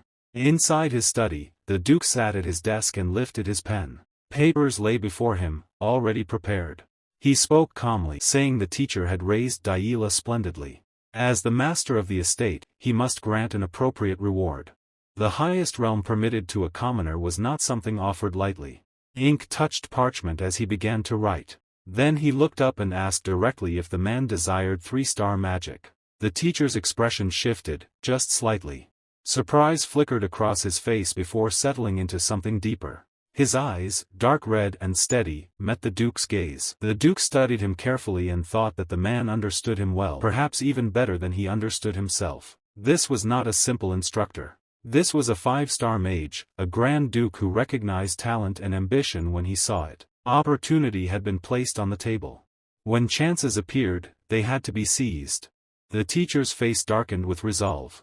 His voice was low, almost quiet, but firm. Yes, he wanted it. The discussion began in the Duke's study, the air quiet and controlled. The Duke spoke first. The teacher had guided Daila well into using 1-star magic. That much was clear. But in Ebelstein's high society, such a level was not enough to survive. His voice was even, not harsh, yet firm enough to leave no space for argument. The teacher listened closely, standing straight without lowering his guard. When it was his turn to respond, he said there were many capable people within Duplain who could continue guiding Lady Daila. Now that she had grasped the feeling of magic, she would grow quickly. He did not speak with pride, only reason. The Duke replied at once. What his daughter needed was not simply an instructor who passed down spells. She needed a teacher. A different weight rested in that word. A drop of ink fell from the Duke's pen. He folded his hands and looked directly at the man before him. As a commoner, he said, the teacher was harboring an ambition far greater than he was permitted to dream of. The teacher remained still. In truth, the Grand Duke had never spoken this much to him before. Yet now every word cut straight to the point. The Duke continued, asking if he understood how insulting that ambition must feel to the lofty nobles. Such thoughts alone could provoke resentment. He was willing to overlook it only because it was him. The teacher lowered his head slightly. In his mind, he admitted the truth. The Duke knew he was aiming beyond 3-star magic, toward 4-star and higher. That awareness made the Duke even more frightening. The Duke resumed writing. If the teacher had truly embraced that intention, he could not remain in a place like this for long. He was already prepared to leave, wasn't he? The teacher answered that he was. The Duke lifted his gaze again. He was not ignorant of the teacher's ambition. Even so, he must continue teaching Daila a little longer. Then he mentioned the highest realm permitted to a commoner. The teacher listened more closely than before. Finally, the Duke asked plainly if he wanted 3-star magic. The teacher did not hesitate. He said yes. The scene shifted. The teacher entered the estate library. Shelves filled the room from wall to wall. He pulled out a book and opened it, flipping through the pages slowly. It was impressive. Many people spent their entire lives trying to obtain even a single 2-star spellbook. Yet here, every shelf held 3-star spellbooks. With this much knowledge gathered in one place, there was more than enough reason to remain in this estate longer. If Helene were to find out, she would raise hell. A brief image of her drinking beer in a bar crossed his mind. The next morning, the sky was bright and open. 2 birds flew freely across the sunlight. Daila approached the teacher. She looked slightly embarrassed, but there was a shine in her expression she could not hide. Clearing her throat, she declared that she was now a 1-star mage. The teacher sat reading and answered calmly that since she had used 1-star magic, even once, she could be called a 1-star mage. She smiled proudly at that. But then she noticed he was not paying much attention. She dropped her hand on the table and demanded if that was all. Her apprentice had made progress, and he was not even happy. Without lifting his eyes from the book, he replied that it was not an achievement he had earned. She huffed, admitting that it had not been easy at all. He observed that she seemed to have recovered well over the past 3 days. Back then, she had looked like she was crying her eyes out. Her cheeks immediately turned red. She denied it quickly, claiming it had only been dust in her eyes. Then, with frustration slipping into her tone, she added that her father should have told her sooner. She had thought the teacher was being dismissed. The teacher looked at her and suggested they begin the lesson. She was growing quickly, so she would learn the other 1-star spells soon enough. Her curiosity returned at once. She asked what he meant by quick. He explained that her growth was uncommon. It was rare to use 1-star magic so soon after manifestation. She brightened immediately, declaring that she was exactly the kind of person who accomplished what she set out to do. Excitement rushed out of her in a stream. She asked what they would start with. Magic arrow sounded convenient without a chant. Wind blade, like the one Reg used, looked strong. Ice spear had felt amazing as well. If she practiced more, she would be able to strike even Reg. He cut her off. She would practice magic manifestation. Her expression fell at once. She asked why.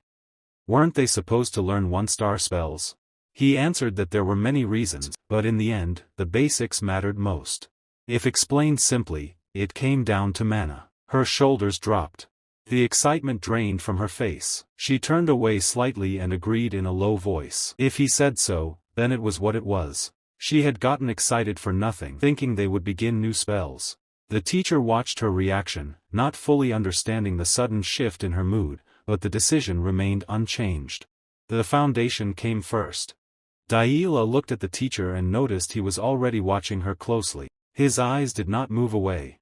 She frowned slightly and asked why he was staring at her like that, wondering if there was something on her face. He quickly denied it and said it was only surprising to see her listen so obediently. A faint blush spread across her cheeks. She turned her face to the side and protested, asking what he took her for. She insisted she had respected his words from the very beginning. The teacher repeated that phrase in mild disbelief. From the beginning? He reminded her calmly that on their first meeting she had poured dirty water over his head, twice. The memory struck her pride. Her shoulders lowered, and she asked quietly if he still remembered that. He answered that it was hard to forget. Embarrassment settled heavily on her. To escape it, she suddenly forced a laugh and looked up at the sky. She declared the weather was wonderful and that magic manifestation sounded exciting. They should hurry and practice. She kept repeating how fun it would be, her voice slightly too bright. The teacher understood the change of topic. He knew she was trying to recover her dignity. Instead of pointing it out, he allowed it. A faint smile crossed his face, but he said nothing and continued the lesson as if nothing had happened. When night fell, the moonlight covered the castle in silver. Daila lay flat on the training ground, exhausted from hours of practice. Her breathing was heavy, chest rising and falling rapidly. Sweat clung to her hair. The teacher, however, remained standing, steady and composed. He mentioned casually that he had heard she would soon become busier. She exhaled deeply and pushed herself up to sit on the ground. He sat beside her. She admitted that starting next week she would have etiquette and general education classes as well. She sounded uncertain. He asked if that was not a good thing. She had learned one-star magic, and now she would receive true noble education. She stared up at the sky instead of answering directly. Then she asked if he truly thought she was happy about it. She listed the subjects one by one: basic noble etiquette, foreign languages, geography, history, botany, piano, sewing. She did not understand why she had to learn all of it. She wondered how Aisline had endured everything and still stood proudly at the center of Ebelstein's high society. The teacher answered simply that was why Aisline was called the flower of Duplain. Daila lowered her voice and admitted that she only wanted to study magic. He told her then to do it. The Duke had hired him, so they had enough freedom. She hesitated, unsure whether they truly had that much time. He asked calmly if there was anyone who could drive him out now. She turned toward him and smiled slightly, saying her father had acknowledged him, but her mother was not the type to accept that quietly. He asked why the Duchess wanted to remove him. Daila explained that her mother likely feared she would drift away from noble dignity if she continued learning from him. Even that day's spar had lacked the elegance nobles preferred. He listened without reacting. Then he said it was nothing special. She did not understand. He told her that silencing her mother was not difficult. They simply had to remove her pretext. The meaning did not fully settle in her mind. The next morning, sunlight filled the castle halls. The Duchess sat alone, troubled. She wondered how her daughter had ended up with such an indecent teacher. In her imagination, the teacher was leading Daila down dark paths, teaching her rough mercenary habits. She pictured Daila kidnapping people while proudly following his instructions. In another imagined scene, Daila stormed into high society dragging a wild boar, laughing while nobles screamed in fear. The absurd images made her head ache. She pressed her temples and sighed. Even if her husband acknowledged that man, she was the mistress of the estate. She would find a way to remove him. She stepped outside, still lost in thought, and found Daila standing before her. The Duchess called her name in surprise. For a brief second, she imagined the childish daughter who used to run into her arms with a bright smile. Tears gathered in her eyes at that memory. But the girl before her now stood composed and graceful. Daila greeted her politely and asked if she had rested well. The sudden maturity left the Duchess speechless. Daila continued gently, apologizing for not being able to leave the annex while recovering from her injuries. She said she had wanted to speak properly but had a piano lesson that morning and a tight general education schedule. The Duchess could only nod. Then she asked if Daila's etiquette lessons had not yet begun. Daila answered with a calm smile that they would start next week and that she was looking forward to them thanks to her mother's consideration. The Duchess, unsettled but pleased, told her to hurry or she would be late. As Daila walked down the path, a maid accidentally dropped a bundle of wood. Daila stopped and looked at her. Instead of passing by, she smiled softly and asked if the maid was hurt. She told her not to overstrain herself. The maid stared in shock at the unexpected kindness and answered respectfully. Daila then continued on her way, posture straight, steps measured, leaving behind a silence filled with quiet surprise. Later that same day, the scene settled in the Ebelstein noble district. An angel statue stood at the heart of the castle garden. In the garden of the castle, Lady sat at a round table set for tea. Elant said, Rosia's salon had been full of laughter. The gatherings felt lighter than before. But at the last meeting, Aisline had seemed troubled, weighed down by worry. Elant had noticed it clearly. She had been concerned. Aisline blinked in surprise. She had not realized her feelings had shown so openly. With a small, composed smile, she lifted her teacup and admitted that she had indeed been worried at the time. However, most of the problem had already been resolved. She felt much better now. Her tone was calm, steady, almost relieved. Elant felt genuine relief hearing that. Lady Elant Alphione Belmiard, second daughter of House Belmiard. Still, another matter remained in her mind. She had heard a rumor that Aisline had left the noble district personally to save someone. The thought alone had unsettled her. Noble daughters did not step outside their protected world without serious reason. She admitted she had been deeply worried when she heard it. Aisline thanked her gently for the concern. Then she explained the reason. Her younger sister, Daila, had needed a magic teacher. Finding the right person had not been simple. So Aisline had chosen to go herself. The word sounded straightforward, but Alant's thoughts sharpened instantly. Aisline had gone in person? For a teacher? That meant the person must be extraordinary. A noble lady would never lower herself to personally seek someone ordinary. She kept her pleasant expression, hiding the curiosity forming behind her calm eyes. Lady Denise Linier Veltus, second daughter of House Veltus, who had been listening quietly, joined the conversation with a polite smile. The teacher was for Lady Daila, she confirmed. Aisline nodded. Not long ago she had visited the mansion and seen Daila again. The change had been remarkable. Her younger sister had grown into a proper young lady, so refined that she was almost unrecognizable. Aisline continued, her voice carrying quiet pride. Daila had manifested one-star magic. Her conduct was neat and composed. Seeing her progress had even made Aisline feel she needed to work harder herself. Denise kept her smile steady, but doubt flickered in her thoughts. Deplain had always kept Daila hidden. Why speak so openly now? Something about this situation felt unusual. Still, she simply remarked that it seemed Aisline had found a good teacher. Aisline agreed without hesitation. The teacher did not hold noble status, she admitted, but his ability was exceptional. It had truly been worth traveling all the way to the Beldun mercenary corps to find him personally. At that, both Alant and Denise paused. A mercenary. The word settled heavily between them. Alant's thoughts drifted to an earlier memory. She recalled how a cook once ran from the Deplain estate in tears, speaking of Daila's harsh behavior. Daila had once been known as wild, even cruel. Yet now she was disciplined, refined, and a one-star mage.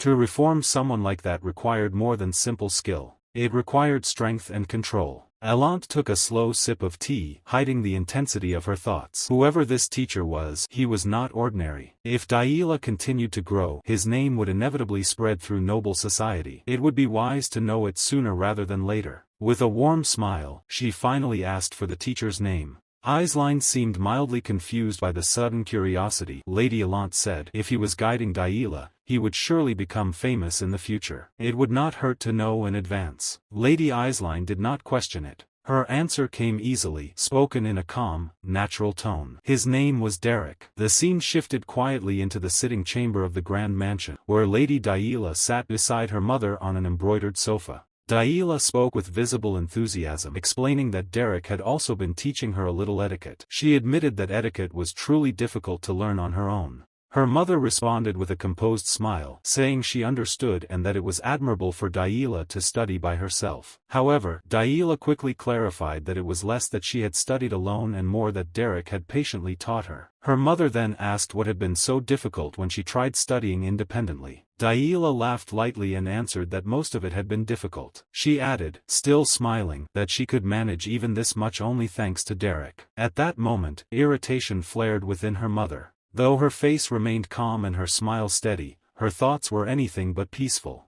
But that damn Derrick, how many times was that name going to come up? She raged inwardly. She did not know what he had done to Daila, but she could not simply let things continue this way. There had to be some way around it. When their conversation ended, she excused herself with quiet dignity, concealing the anger that simmered beneath her refined exterior. The scene shifted again as she moved through the mansion halls, determined to gather information. She began questioning the household staff. Approaching a maid first, she casually inquired about Lady Daila's recent behavior. The maid smiled warmly and replied that Lady Daila had been especially kind to the servants lately. She had grown much gentler. Unsatisfied, the mother continued her inquiry and spoke to a gardener. The gardener also smiled and remarked that Lady Daila seemed to be in a very good mood these days. She had become so gentle and had changed remarkably in just a few weeks. Finally, she turned to the butler. The butler paused thoughtfully before saying it was truly surprising, as that kind of refined demeanor was something he had only ever seen in Lady Aisline. Perhaps Lady Daila was finally trying to be reborn as a true lady, he suggested. There was now a noble dignity about her that had not been present before. Each of these opinions only deepened the mother's anger. Her face flushed red, though she forced herself to remain composed. Instead of exposing her fury, she quietly withdrew, her mind burning with resentment as night descended upon the estate. The scene shifted once more to the castle grounds under the dark sky. Outside, beneath the faint glow of moonlight, Derrick was practicing his magic. Sweat dripped from his forehead as exhaustion weighed heavily on him, yet he refused to stop. Blue energy flickered around his hands as he focused intensely, attempting to refine his control. The aura flared briefly, brighter than before, but the strain proved too much. He collapsed to the ground, breathing heavily. As he lay there catching his breath, he sensed something unusual. Turning his head, he saw Raig, Daila's former opponent, standing nearby. Raig apologized lightly, asking if he had interrupted Derrick's training. Derrick pushed himself up slightly and assured him that he had not. He then asked what had brought Raig there. The two sat on the ground together beneath the night sky. Raig explained that he had wanted to talk about Daila. Derrick nodded, listening. Before continuing, Raig noticed the book in Derrick's hand and asked if it was a 3-star spell book. Derrick confirmed that it was and explained that his grace had lent it to him. Raig was visibly shocked that such a valuable book had been entrusted to Derrick. Derrick admitted that it was currently beyond his level, but there was no harm in studying ahead. In that moment, a memory surfaced of the Duke firmly declaring that Derrick was a true mage while handing him the book. Raig, still impressed, murmured that it truly was remarkable. Returning to the original topic, Derrick asked what about Lady Daila had prompted Raig to seek him out. Raig lowered his head slightly, appearing nervous. Blushing faintly, he admitted that the matter was complicated and then awkwardly asked what teenage girls liked these days. Derrick listened carefully. Growing even more flustered, Raig suggested that if he embroidered a doll that looked like Daila, would she like it? Derrick immediately imagined a frighteningly detailed doll and responded with firm anger that she absolutely would not. Raig quickly retreated, admitting he had suspected as much and insisting he was not truly planning to make one. He laughed awkwardly and stood, suggesting they head inside if Derrick was finished training. Derrick rose as well, and together they began walking back toward the castle. As they walked, Raig expressed his gratitude. Derrick did not immediately understand. Raig explained that the mood within the household had improved lately. Even Valerian had been focusing more on managing the territory, and though their father did not show it openly, he seemed satisfied. Derrick responded that it was difficult to read his grace's feelings. Raig smiled, noting that everyone in the mansion would agree with that. Raig then stopped walking and looked up at the night sky. Quietly, he said he supposed he needed to accept what he must. People could change, especially children at that age. He did not know whether he had simply failed to notice Daila's change sooner or had been avoiding it, but since she had changed, he felt he should change as well. Turning toward Derrick, he thanked him sincerely, saying it was thanks to him. Derrick did not respond verbally, nor did he look at Raig.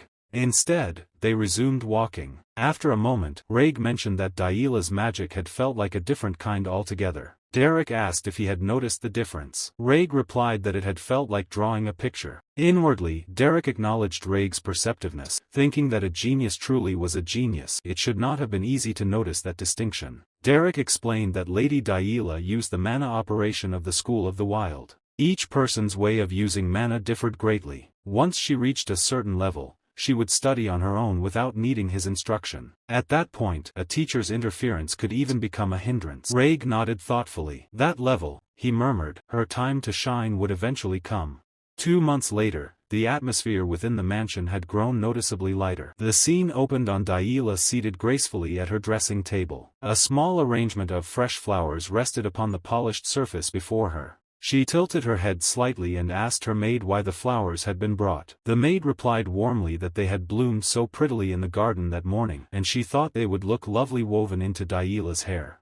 Daila gently picked up one of the blossoms and inhaled its fragrance. Smiling softly, she remarked that they smelled wonderful. It felt, she said, as though spring had already lingered for months. As the maid carefully arranged her hair, Daila reflected aloud on how much had changed. She was already comfortable using even 1-star magic now, and she had grown much closer to the servants. Her smile deepened with quiet radiance as she admitted that she must have missed so much before. She believed it was all thanks to Derrick. The maid observed that Daila looked especially happy that day and teasingly asked whether it was magic lesson day. Daila brightened and asked if she truly looked that happy. When the maid lifted the flowers again to place them neatly, Daila suddenly requested one of the leftover blossoms so she could give it to Derrick. However, the mood shifted the moment she entered a room. The flower slipped from her hand and fell soundlessly to the floor.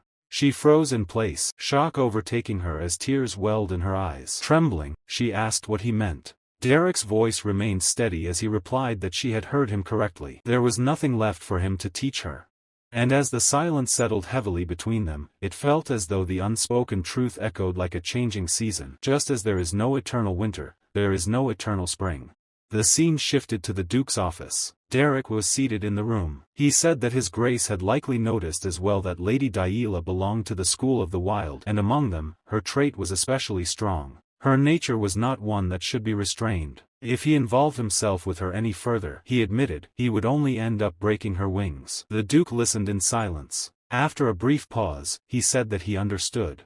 If that was the case, then there was no longer any reason for Derrick to remain in the mansion. Derrick answered simply that this was correct. The Duke seemed as though he wished to say something more, but the words did not come. Instead, he stood from his chair. Derrick noticed the movement but remained silent. The Duke walked to the window and stood there, looking outside rather than at Derrick. He spoke while facing away. Thanks to Derrick, many things had changed. Because of him, his daughter had been able to grow. He admitted that he had been so consumed with managing the territory that he had not been a good father. The responsibilities of his position had taken his attention away from his child. Yet now, he said quietly, he was relieved. Then came the most difficult question. Still looking out the window, the Duke asked when Derrick would leave. Derrick replied that he had heard Lady Eislein would soon visit the mansion and then return to Ebelstein. He planned to ride in her carriage at that time. The Duke responded with a quiet acknowledgement. Then, without turning, he said that Derrick would return the library key now.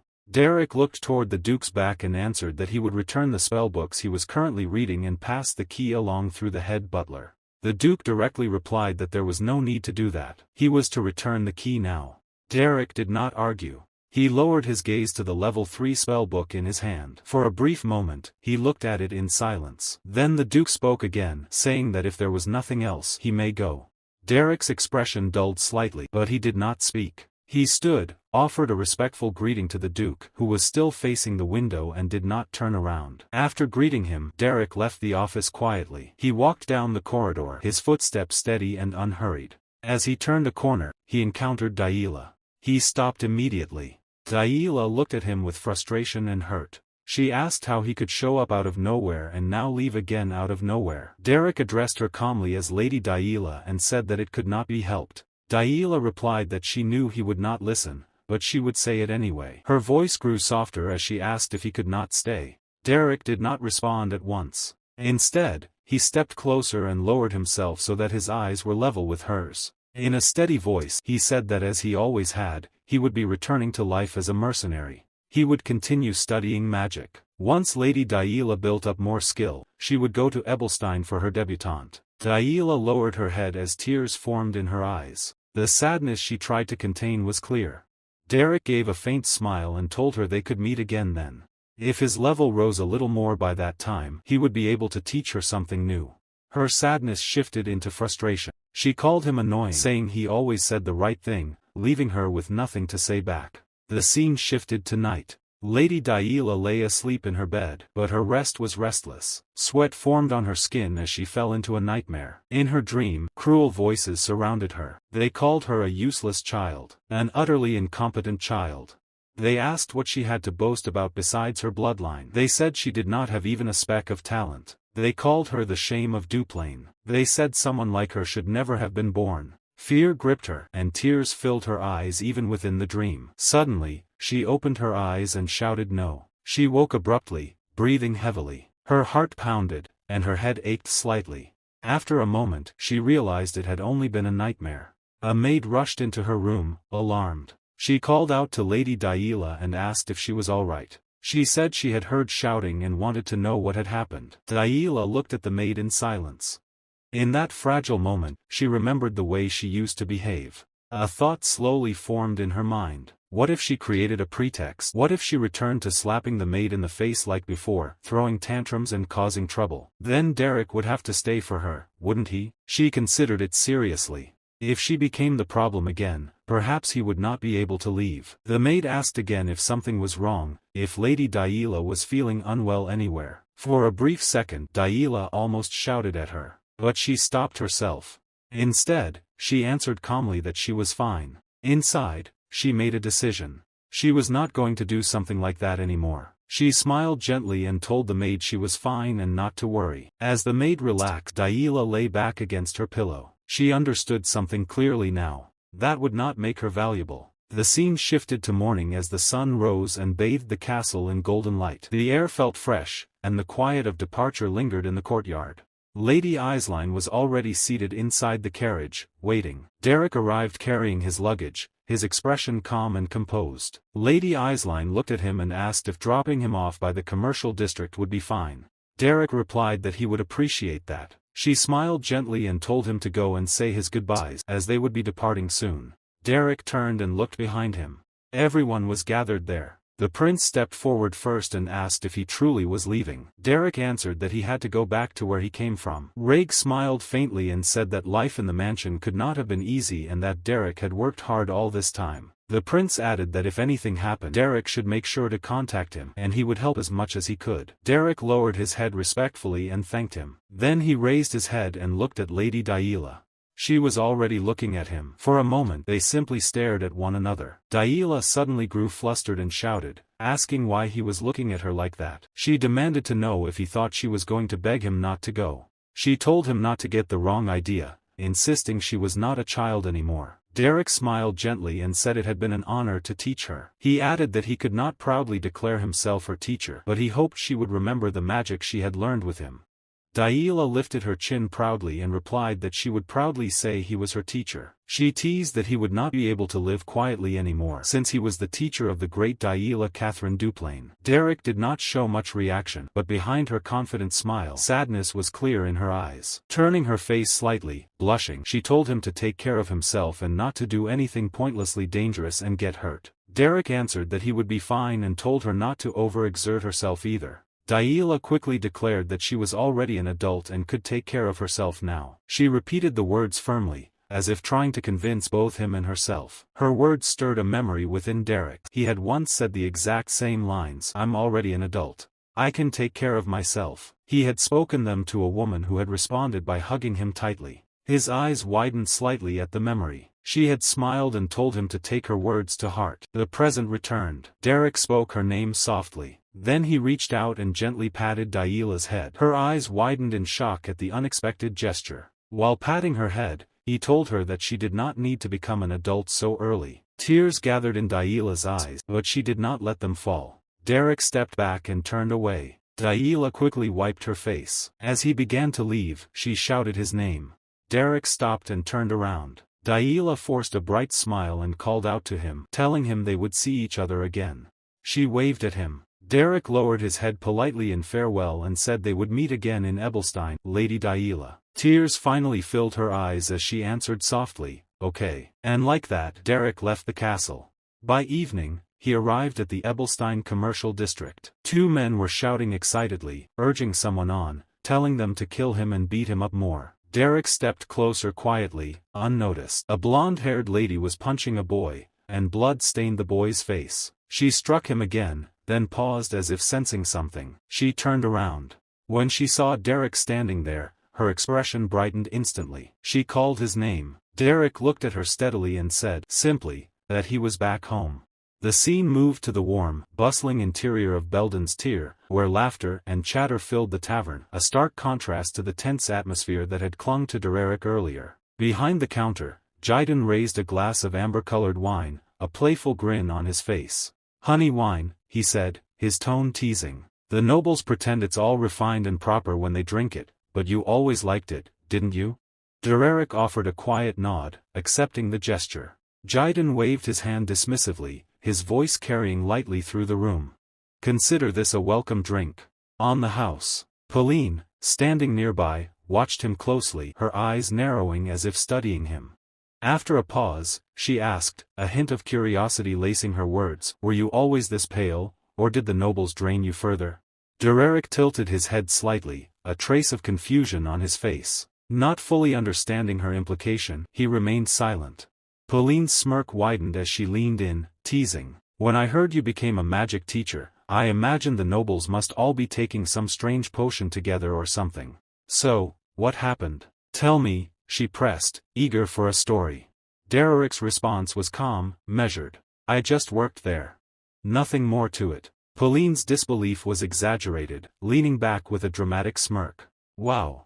You talk just like one of them now. Couldn't you share a little more? Before she could continue, Jiden intervened, placing a drink in front of her. Pauline, that's enough. Just drink this. But Pauline's frustration spilled over. Slamming her hand on the table, she snapped, I went through all that trouble working alone because he wasn't here. I'm so annoyed. Jiden glanced at Derrick and teased lightly, well, thanks to that, he must have brought back a fortune. Did they at least pay him well? Derrick shook his head gently, his voice calm and even. What I received is far more valuable than money. Jiden's brow furrowed in confusion. Before he could ask further, Derrick placed a book carefully on the table. As Jiden caught sight of it, his eyes widened in astonishment.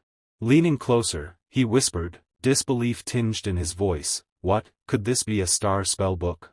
Pauline leaned forward, her curiosity instantly piqued. Her voice trembled with excitement as she exclaimed, something this rare? Derrick, however, remained calm, cutting through their assumptions. No, he said simply. It's a 3-star spellbook. The words hung in the air and both Pauline and Jiden froze, utterly stunned. Jiden's eyes widened as disbelief overtook him. Did you steal it? If anyone caught you with something like that, you'd be finished. Pauline, in stark contrast, practically sparkled with excitement. Her grin widened and she practically shouted, who cares about stealing? It's a 3-star spellbook. I want one too. Where is it?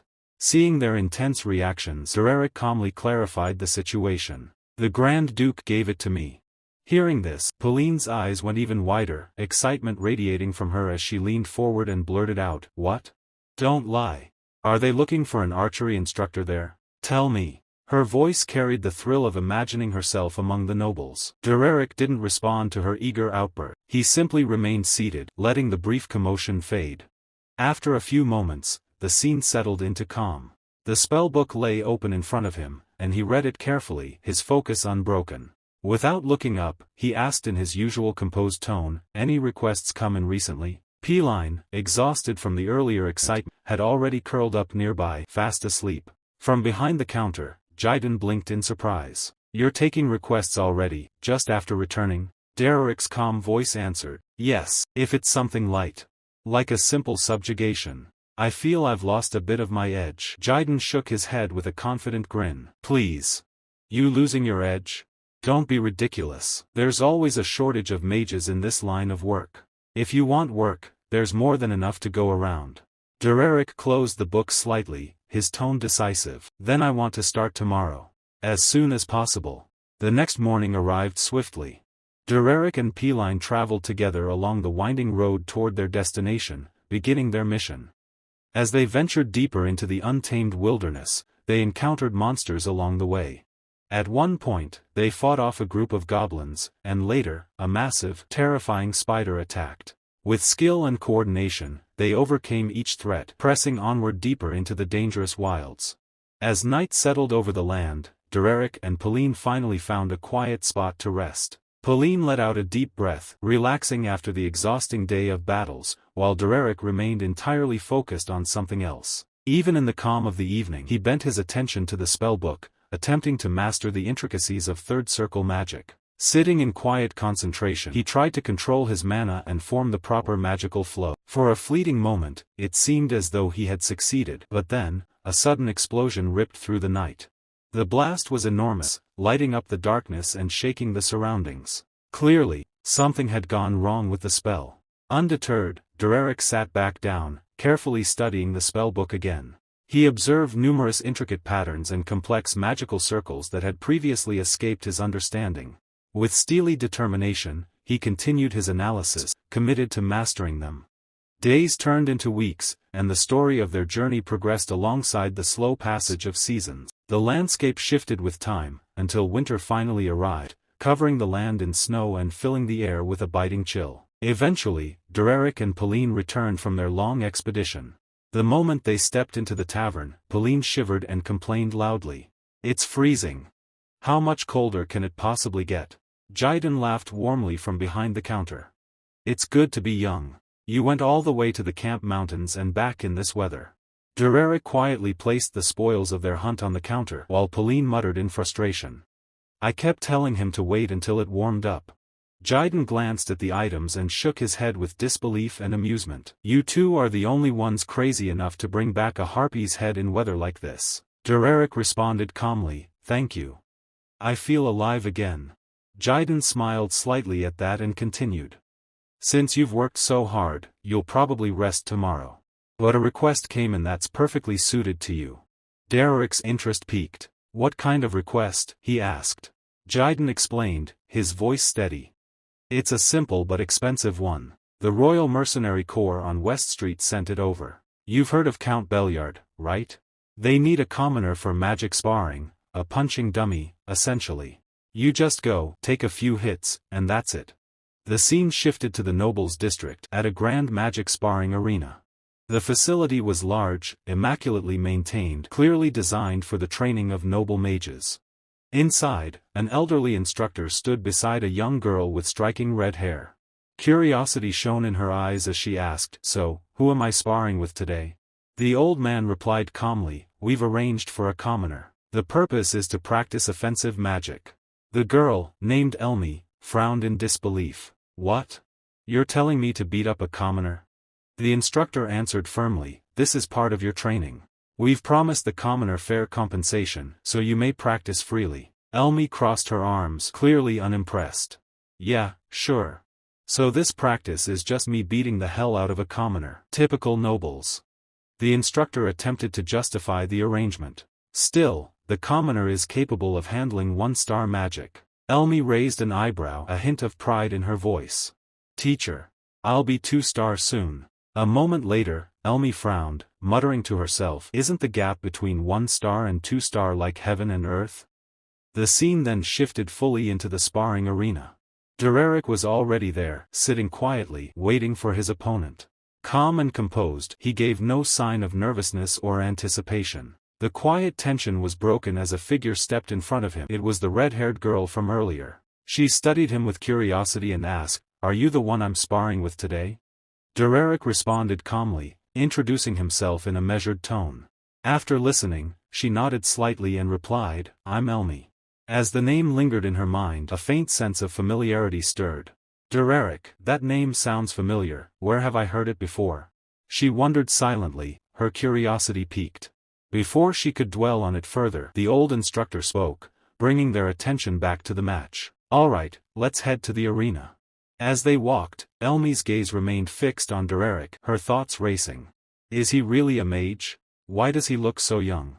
The question lingered, but she quickly pushed it aside, focusing on the match ahead. Once they reached the center of the arena, she straightened her posture and centered her attention on him, her expression sharpening with determination. Looking directly at Derrick, she asked, do you know the basic etiquette of magic sparring? Derrick nodded calmly, his voice steady. Yes, I know the basics. Elmi gave a brief nod of approval. Good. Resist as much as you can. I'll try to finish this quickly. Even as she spoke, her mind continued calculating.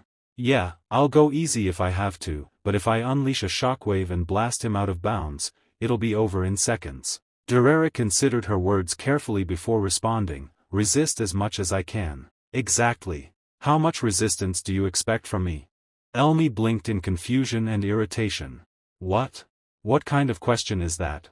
Calmly, Derrick explained, I need to know how much effort I should put in to make this helpful for you. The instructor nearby listened quietly, observing the exchange. Elmi couldn't help but smile at his unusual approach. Shaking her head slightly, she said, you have a strange way of speaking.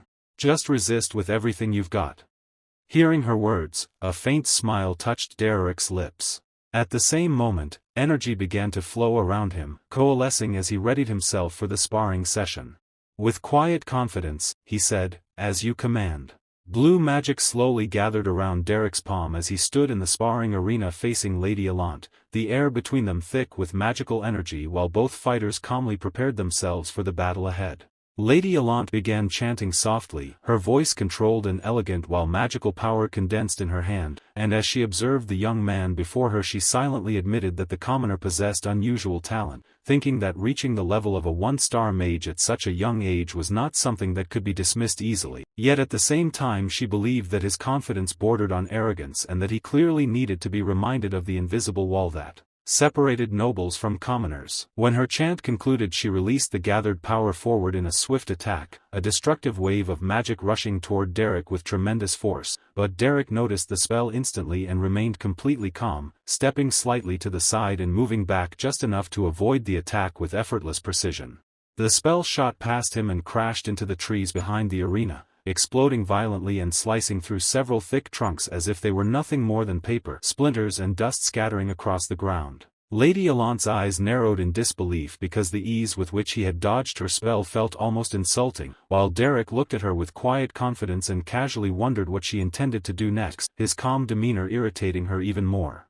She felt anger rising inside her and concluded that even if he had some skill there was no reason for him to act so composed in front of a noble mage, and she decided that the only way to correct his attitude was to overwhelm him completely and force him to recognize the difference in their status and ability. Without hesitation she began chanting again, and as her voice echoed across the arena several magic circles appeared on the ground around her feet, glowing with cold energy. From those circles countless arrows of ice began forming in midair, gathering like a frozen storm under her command while she calmly prepared to release them. She believed that no one at his level could possibly defend against such a barrage. With a sharp gesture she sent the arrows forward, launching a massive wave of icy projectiles that filled the air as they rushed toward Derrick from every direction. Yet Derrick did not panic. Instead he calmly raised one hand and cast what appeared to be an extremely simple spell. Lady Allant's eyes widened the moment the magic collided, because the humble spell Derrick used shattered every single ice arrow before they could reach him. The frozen projectiles broke apart into glittering fragments that scattered across the arena and landed near her feet, leaving her momentarily frozen in disbelief. She realized that such precise control over a basic spell required exceptional understanding of magic. Nearby, the teacher observing the duel watched with growing interest and thought that the rumors about Derrick might not be exaggerated, considering that such skill suggested experience far beyond that of a normal academy student, perhaps even confirming the stories that he had once worked as a veteran mercenary. Realizing that she had underestimated him, Lady Allant decided that the time for testing was over. Golden magical energy began swirling around her body as she started chanting again, flames of light dancing around her like a blazing aura while she acknowledged in her mind that she had been too careless earlier. When the spell completed, dozens of radiant golden arrows appeared around her, each one glowing with destructive power. Derrick calmly observed the change in her approach and understood that she had altered her strategy, rather than trying to strike him with precision. She now intended to overwhelm the entire arena with a large-scale attack that would leave him nowhere to escape, and he silently admired her ability to adapt so quickly. Lady Allant lifted her hand and gathered the arrows before unleashing them simultaneously, sending a storm of golden light crashing toward Derrick like a rain of destruction. Recognizing that dodging would be impossible against such a wide attack, Derrick quickly chanted a defensive spell and formed a magical barrier around himself, gripping the barrier with both hands as he prepared to endure the impact. One arrow after another slammed into the shield, creating deafening explosions that shook the arena while dust and debris rose into the air and obscured everything from sight. Lady Allant watched carefully from a distance, convinced that the relentless bombardment would eventually break through his defense and end the match. However, when the smoke began to clear she saw Derrick still standing in the same place, holding the barrier firmly and showing no sign of injury. Before either of them could speak or react further, Derrick suddenly sensed movement approaching him at high speed. Lady Allant had used the chaos created by the explosions as cover and rushed forward with remarkable agility, gripping a massive ice spear in her hand as she launched a sudden close-range attack. Derrick looked momentarily surprised because at such a short distance there was barely enough time to react, and he admitted in his thoughts that her combat instincts were impressive. Acting immediately, he moved his fingers and released a small spell that produced a blinding flash of light between them, freezing the air for an instant and forcing Lady Allant to shut her eyes while she cursed under her breath. Struggling to regain her balance, she cautiously opened one eye again only to realize that Derrick had vanished from her sight entirely. Unable to see clearly, she attempted to calm her breathing and focus on her surroundings, believing that if she relied on her hearing she might detect his movement and respond accordingly. Moments later she felt a faint trace of magic pass near her, causing sweat to form on her forehead as she wondered if something had just moved silently beside her. Soon she faintly spotted Derrick standing in front of her once again, 3 small spells floating calmly around his body.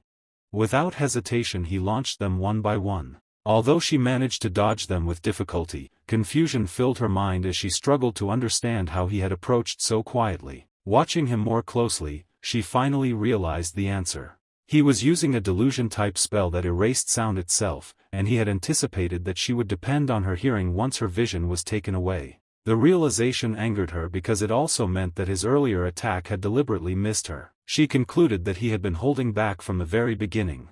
Meanwhile Derrick continued calmly controlling his simple spells and fired another attack, forcing her to block one of them hurriedly. At that moment her eyes widened as Derrick suddenly rushed forward, closing the distance between them with aggressive speed. She responded with a confident smirk because rapid spell manifestation was her greatest specialty, and she believed that the instant magic formed in his hand she would be able to counter it faster than he could release it. However, something unexpected caught her attention when Derrick stepped forward and magical energy appeared beneath his feet rather than in his hands. Startled by the unfamiliar technique, she jumped backward and quickly realized that he was channeling magic through his feet. As she continued retreating she noticed that even the tips of his toes were glowing, releasing small flashes of spells every time he stepped forward. Under the relentless pressure she barely managed to dodge the attacks, but the unpredictable rhythm eventually caused her to lose her balance and fall to the ground. The observing teacher watched with wide eyes and concluded that Derrick's technique resembled the unpredictable methods of the School of the Wild, where magic flowed freely and could emerge from any part of the body, making it nearly impossible for practitioners of the disciplined School of Regulation to anticipate the next move. Back in the arena Lady Allant placed a hand on her head and looked up at Derrick, admitting with a nervous laugh that he was an extremely interesting opponent. Her eyes showed genuine surprise as she confessed that she had initially looked down on him, believing the rumors about him were nothing more than exaggerated lies from a loud commoner. Slowly she approached him while Derrick remained alert, carefully watching her movements in case she attempted another trick. Then she lowered her head slightly and expressed sincere appreciation, explaining that the fight had shown her something fascinating and that she was grateful for the lesson he had unknowingly given her. A gentle smile appeared on her face, creating the impression that the duel had ended peacefully. Yet in the very next instant she demonstrated how quickly she could adapt by using the same trick Derrick had revealed earlier. A big spark of light appeared at the tip of her toe and shot forward toward him like a sudden arrow. Derrick reacted immediately, raising his hand to intercept the attack before catching the spell with his own magic. With a swift motion he swung his arm and sent the captured spell flying back toward her. Lady Allant cried out in surprise and tried to dodge, but at that exact moment Derrick leaped forward with sharp determination, launching another attack while her balance was broken. His eyes were focused and intense while she stared in shock as his strike rushed toward her, realizing that the battle had reached a decisive moment where even the smallest mistake would determine who would stand victorious in the arena. A sharp crack of magic tore through the training grounds, echoing beneath the open sky. Violet energy trailed behind his outstretched hand, distorting the air in its wake. Below him, Lady Allant, her gaze unwavering as she prepared to receive the attack. The clash that followed was brief but intense, ending the moment a bell rang sharply across the field, signaling the conclusion of their duel. Derrick landed with controlled precision, the residual glow of magic fading from his hand. Without arrogance or triumph, he offered a respectful nod, expressing his gratitude for the match in a calm and composed manner. His demeanor carried neither pride nor mockery, only acknowledgement. Lady Allant remained silent for a moment, allowing the weight of her defeat to settle within her. Beneath the bright expanse of the estate sky, the outcome was undeniable. Yet rather than frustration, a faint smile appeared on her lips as she acknowledged his skill. She conveyed that he was a splendid mage, someone whose abilities stood far above the ordinary. In response, Derrick redirected the praise toward her. He implied that her ability to stand against someone like him was what truly deserved recognition. From his perspective, her reflexes and perception were exceptional, unlike anything he had encountered before. It was clear to him that she possessed an unusual level of awareness, as though she were deeply accustomed to navigating a harsh and unforgiving world. She interpreted his words with quiet amusement, suggesting that such skill could not have been achieved without enduring relentless hardship. Despite his status as a commoner, she believed he must have carved his strength through bone-grinding effort. Derrick did not deny this. Instead, he admitted indirectly that survival in his line of work left no room for weakness. Living as a mercenary meant constant struggle, where strength was not a luxury but a necessity. Their conversation gradually shifted. Lady Allant showed curiosity toward his background, subtly probing into his origins. She had heard that he was a refugee from the north, yet his combat style did not match anything she had seen before. In her thoughts, only one figure resembled such a method of fighting, a feared individual known as the Emperor's dog. However, she dismissed the possibility, reasoning that such a person could never simply appear as a displaced refugee. When pressed for answers, Derrick remained reserved. He gave the impression that he was under no obligation to reveal his past or identity. Instead, he offered a vague explanation, suggesting that his abilities were the result of a personal skill he had developed on his own. His words neither confirmed nor denied her suspicions, leaving an air of mystery lingering between them. The name of Aisline Eleanor surfaced soon after, subtly altering the atmosphere. At the mention, Derrick's attention sharpened, though he did not openly react. Lady Allant noted that she had encountered Aisline before, and from there, the discussion deepened. She spoke of Aisline's position, hinting at ongoing power struggles in the north and questioning what Derrick truly knew about her. Though his response remained minimal, the implication was clear. Aisline was strong. Not just strong in a conventional sense, but someone whose abilities stood on an entirely different level. Eventually, the conversation came to a pause, and Lady Allant dismissed him, allowing him to leave. He turned without hesitation, his footsteps echoing against the stone as he made his way out of the gazebo. Yet as he walked away, something stirred within her memory. The name Derrick of the Beldon Mercenary Corps echoed in her thoughts, resurfacing alongside a distant recollection. A vision formed in her mind, Aisline, with her calm expression and soft smile, speaking that very name. The connection struck suddenly, like lightning. Without hesitation, she surged forward. Her hand reached out and grasped his wrist firmly, halting his departure. A sharp breath escaped her as realization took hold. She demanded confirmation, pressing him with urgency as she connected him to the story she had heard before, the mercenary who had transformed an incompetent girl named Daila into a mage. The sun had begun to set by the time they moved indoors, its fading light casting long shadows across the estate. Inside the study, the warm glow of the fireplace flickered against the walls, creating a stark contrast to the tension in the room. Wasting no time, Lady Allant laid out her intentions. She declared that she was willing to do anything if it meant gaining the strength necessary to defeat Aisline. Her words carried determination, but beneath them lay something far more raw. When questioned, she clarified that her goal was not simply to match Aisline but to surpass her, or at the very least, to win the upcoming spar. Derrick regarded her with quiet observation, noting the intensity of her ambition. At first, he described it as remarkable competitiveness. However, she rejected such a polite interpretation. She admitted the truth plainly. What drove her was jealousy. It was an emotion she considered dirty and pathetic, yet she did not attempt to hide it. As she stared into her tea, her reflection wavered along with her thoughts. She confessed that her past actions toward Aisline had been misguided. No matter how much she gossiped or searched for flaws, Aisline had only responded with understanding, even attempting to embrace her rather than retaliate. When questioned about the reason for such an honest confession, she explained that she wanted to prove her sincerity. Even if it meant exposing her most shameful side, she was willing to do so. She recognized that Derrick, having spent time with the Duplain family, understood both Aisline's capabilities and her own limitations. That was precisely why she sought his guidance. The fire crackled loudly, its glow reflecting in both their cups as silence settled between them. Then, unable to hold back any longer, she asked what must be done to defeat Aisline. Derrick acknowledged Aisline's overwhelming strength. He implied that she was already beyond the level most would expect, perhaps even approaching a state that could not easily be measured. Compared to that,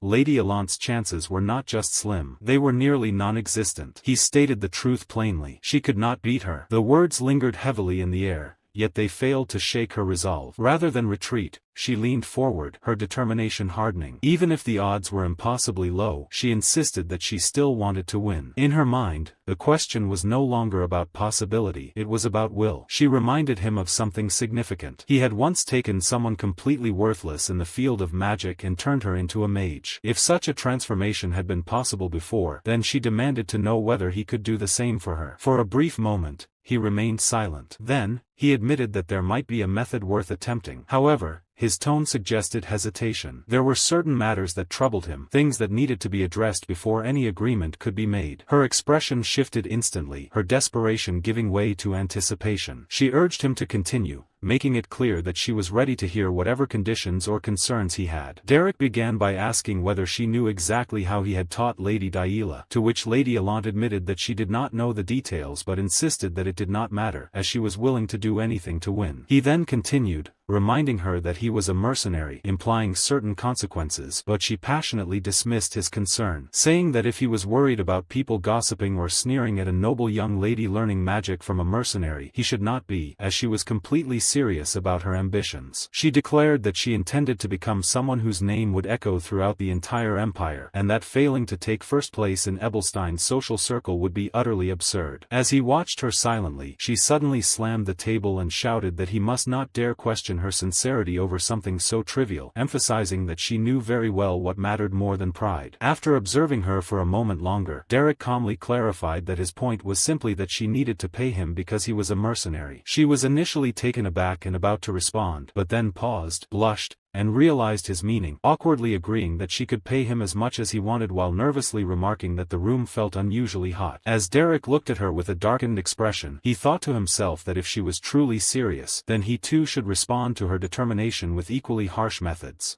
The scene opens on a serene courtyard where a finely carved angel statue stands at the center, its presence adding a quiet elegance to the surroundings. Not far from it, Aline is engaged in conversation with a few young ladies. Her tone is calm and composed as she mentions that the upcoming gathering will likely include another magic duel. She notes that Lady Eleni's abilities have improved significantly and concludes that she, too, will need to prepare more seriously. One girl beside her lets out a weary sigh, clearly overwhelmed by the thought of yet another formal event, while another responds with excitement, expressing her eagerness to participate. At that moment, Ellen approaches them gracefully and greets Aline with polite formality. Aline immediately acknowledges her presence, turning toward her with a composed expression and greeting her in return. However, behind Ellen's courteous demeanor, her thoughts tell a different story. She studies Aline's face, expecting irritation or jealousy. In her mind, she assumes Aline must be upset, believing that the person Aline once desired now belongs to her. Contrary to those expectations, Aline's expression brightens. She offers Ellen sincere congratulations, speaking warmly and without hesitation. She expresses her belief that Ellen must have made a wise choice and that the man in question is surely someone dependable. Her smile carries genuine goodwill, leaving no trace of bitterness. This reaction catches Ellen completely off guard. For a brief moment, she struggles to respond, offering an awkward thank you while internally questioning why things did not unfold as she had imagined. As Aline looks at her, a memory quietly surfaces in her mind. She recalls a conversation with her younger sister, where she had gently suggested seeking additional guidance to improve her magic. She had recommended Derrick, trusting in his ability to help. However, her sister had hesitated,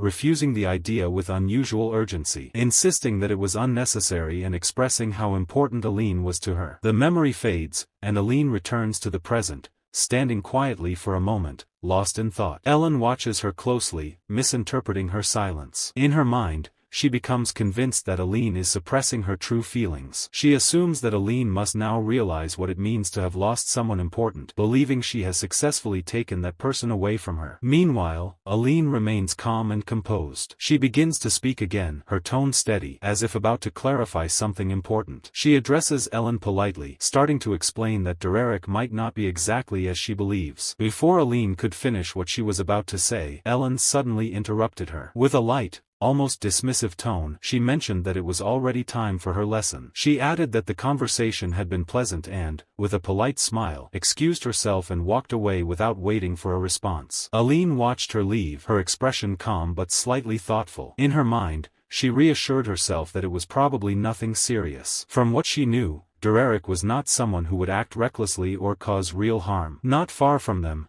Denise had been quietly observing everything while sipping her tea. She said nothing, but her gaze suggested she understood more than she let on. To her, it all seemed like people simply trying to get by in their own ways. The scene then shifts to the interior of Belden's territory. Inside, Derrick speaks to Jiden in a composed manner, mentioning that he would set aside other matters for now and focus on the work ahead. Jiden, slightly puzzled, brings up the Belm family and questions why Derrick's workload keeps increasing. Derrick explains that it will not be as troublesome as it sounds, since he won't need to travel to their estate. As long as everything can be handled within Ebelstein, he considers it manageable. Jiden, still doubtful, asks whether their young lady truly has a chance of defeating Aline in the upcoming duel. Derrick answers honestly, saying it isn't impossible. He explains that if Ellen can successfully reach the level of second-rank magic, they could use that advantage to overpower Aline. While continuing his work, Jiden lifts a heavy barrel with ease and asks for a more realistic plan instead of optimistic thinking. Hearing this, Derrick turns serious and admits that what he is about to propose is exactly that. He needs Jiden's help for it. Jiden listens but struggles to follow. Derrick adds that they will also need Pen's assistance to create a safe environment for the plan. Even then, Jiden remains confused and frowns, bluntly stating that it sounds like something reckless. Derrick doesn't deny it. In fact, he openly admits that the plan is extremely dangerous. At that moment, Pauline suddenly bursts into tears from the side. She begins crying loudly, venting her frustration about being scammed and losing everything she had. Her emotional outburst leaves both Derrick and Jiden stunned. After a brief silence, Jiden sighs and offers her some money in an attempt to calm her down. The scene then transitions to another location, where Ellen stands ready for her lesson. Derrick begins by explaining that they will start with practical combat training. He stretches lightly and informs her that they will repeat the exercise multiple times so he can properly analyze her abilities. Ellen is surprised and asks if that means several consecutive rounds of combat. Derrick confirms it, saying he needs to observe her actual fighting skills. She remarks that his methods are quite harsh, likely influenced by his past, but accepts it without complaint since she didn't hire him for theoretical lessons. Without further delay, Derrick gathers a small amount of energy in his hand and signals the start of training. After some time, the training ground is left in ruins from the intensity of their clashes. Ellen stands on the other side, visibly exhausted, barely able to maintain her balance. Derrick calmly acknowledges her effort and tells her to rest briefly before moving on to discussing magical fundamentals. Ellen, clearly drained, questions how she can continue when she has no mana left. Derrick responds firmly, insisting that she still has more to draw from if she pushes herself properly. He criticizes her technique and orders her to continue practicing, instructing her to create more spells despite her condition. She struggles repeatedly but fails to meet his expectations. His tone remains strict as he pushes her further, demanding more effort instead of excuses. Eventually, Ellen collapses from exhaustion. Watching her fall, Derrick simply states that she has done well for the session and can go eat. However, he adds that if she truly cannot continue, giving up is always an option. Despite everything, Ellen smiles. Even in her exhausted state, she refuses to back down. She responds confidently, saying that this level of training is nothing compared to what she has endured in high society. To her, this is barely a challenge. Her response catches Derrick's interest. He admits that he may have underestimated her. Slowly regaining her footing, Ellen says that her current condition is only due to earlier commitments. Starting from the next day, she promises to show her true ability and even asks him to increase the intensity of the training. Derrick listens, slightly confused, and asks what she means by tomorrow. As Ellen looks at him, puzzled, he calmly clarifies that what they just had was only a break for dinner. Ellen lets out an awkward laugh, assuming he is joking. But Derrick immediately shuts that down, making it clear in a serious tone that he has no intention of joking about this.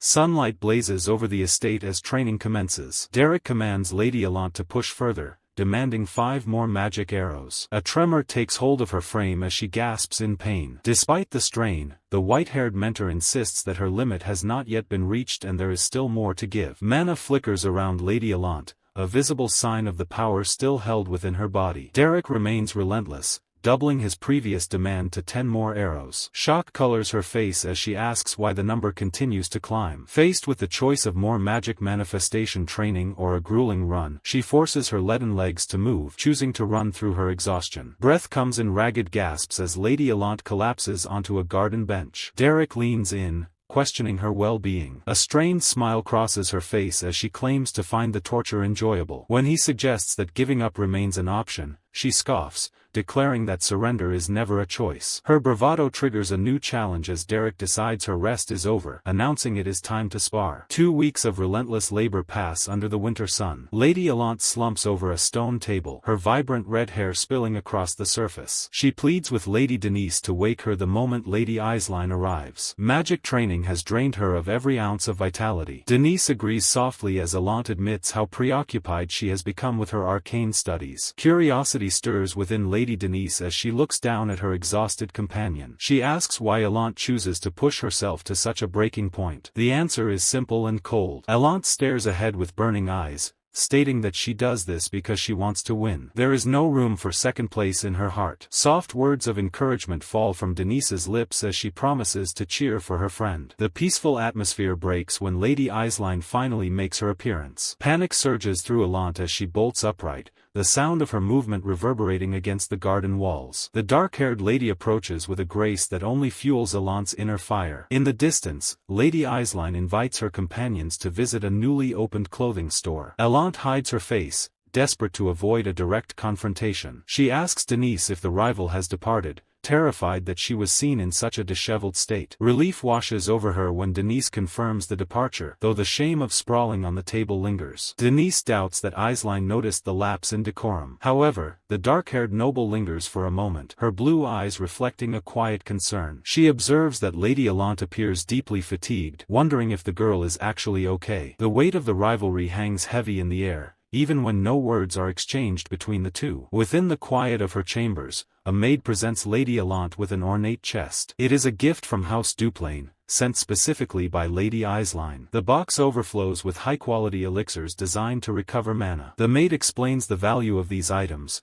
yet Allant's expression hardens into a mask of ice. She commands the servant to throw every single item away. Confusion strikes the maid, who asks for clarification. Allant repeats the order with chilling finality, demanding the gifts be removed from her sight. Shifting her focus back to her goals, she asks if Derrick has arrived. The maid confirms he has been preparing since the break of dawn. On the table, a letter remains, speaking of the approaching winter and the falling snow. The letter continues, asking how the ladies fare in the cold. Eislein writes that her territory has produced many quality goods. She mentions sharing them with the young ladies of the salon, wishing them a peaceful day. Allant's jaw sets as she listens to the graceful words, her resolve only hardening against such perceived pity as she prepares for the next trial. Grey clouds gather as Lady Allant finds Derrick waiting in the courtyard. He acknowledges her early arrival, but she has no interest in pleasantries. She demands a professional assessment of her progress after weeks of effort. Derrick watches her with a neutral expression, his silence stretching the tension until she prompts him again, forcing him to speak his mind. Derrick reflects on the duration of their training.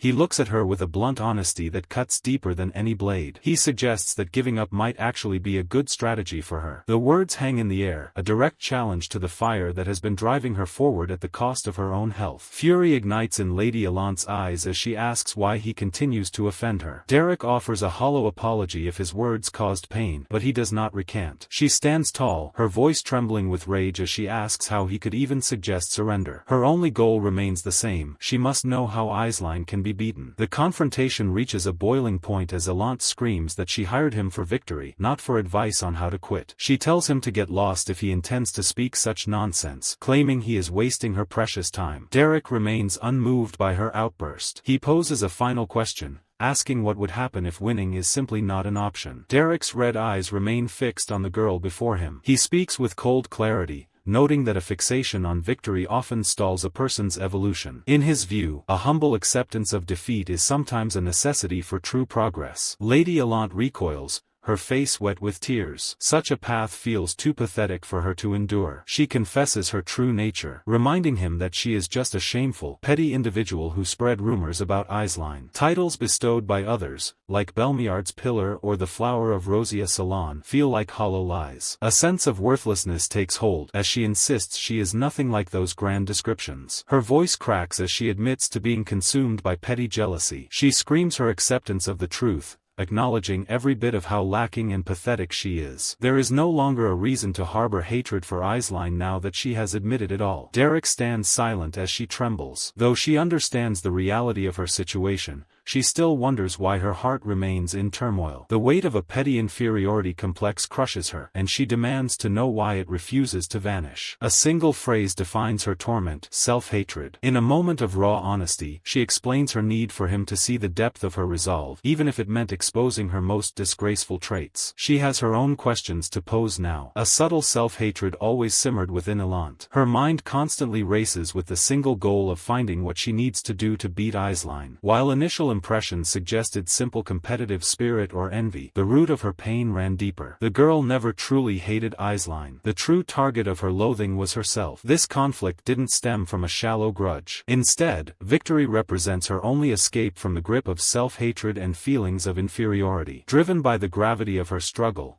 a wet splash sounds as Derrick steps forward, offering a simple, firm directive. He tells her that they will win. Derrick's expression hardens with absolute certainty. He pledges to make sure she defeats Lady Aisling. The sun catches the silver of his hair as he makes this vow. Elant looks up, the fire of a new purpose beginning to stir. She gives her quiet consent, simply saying okay to the path ahead.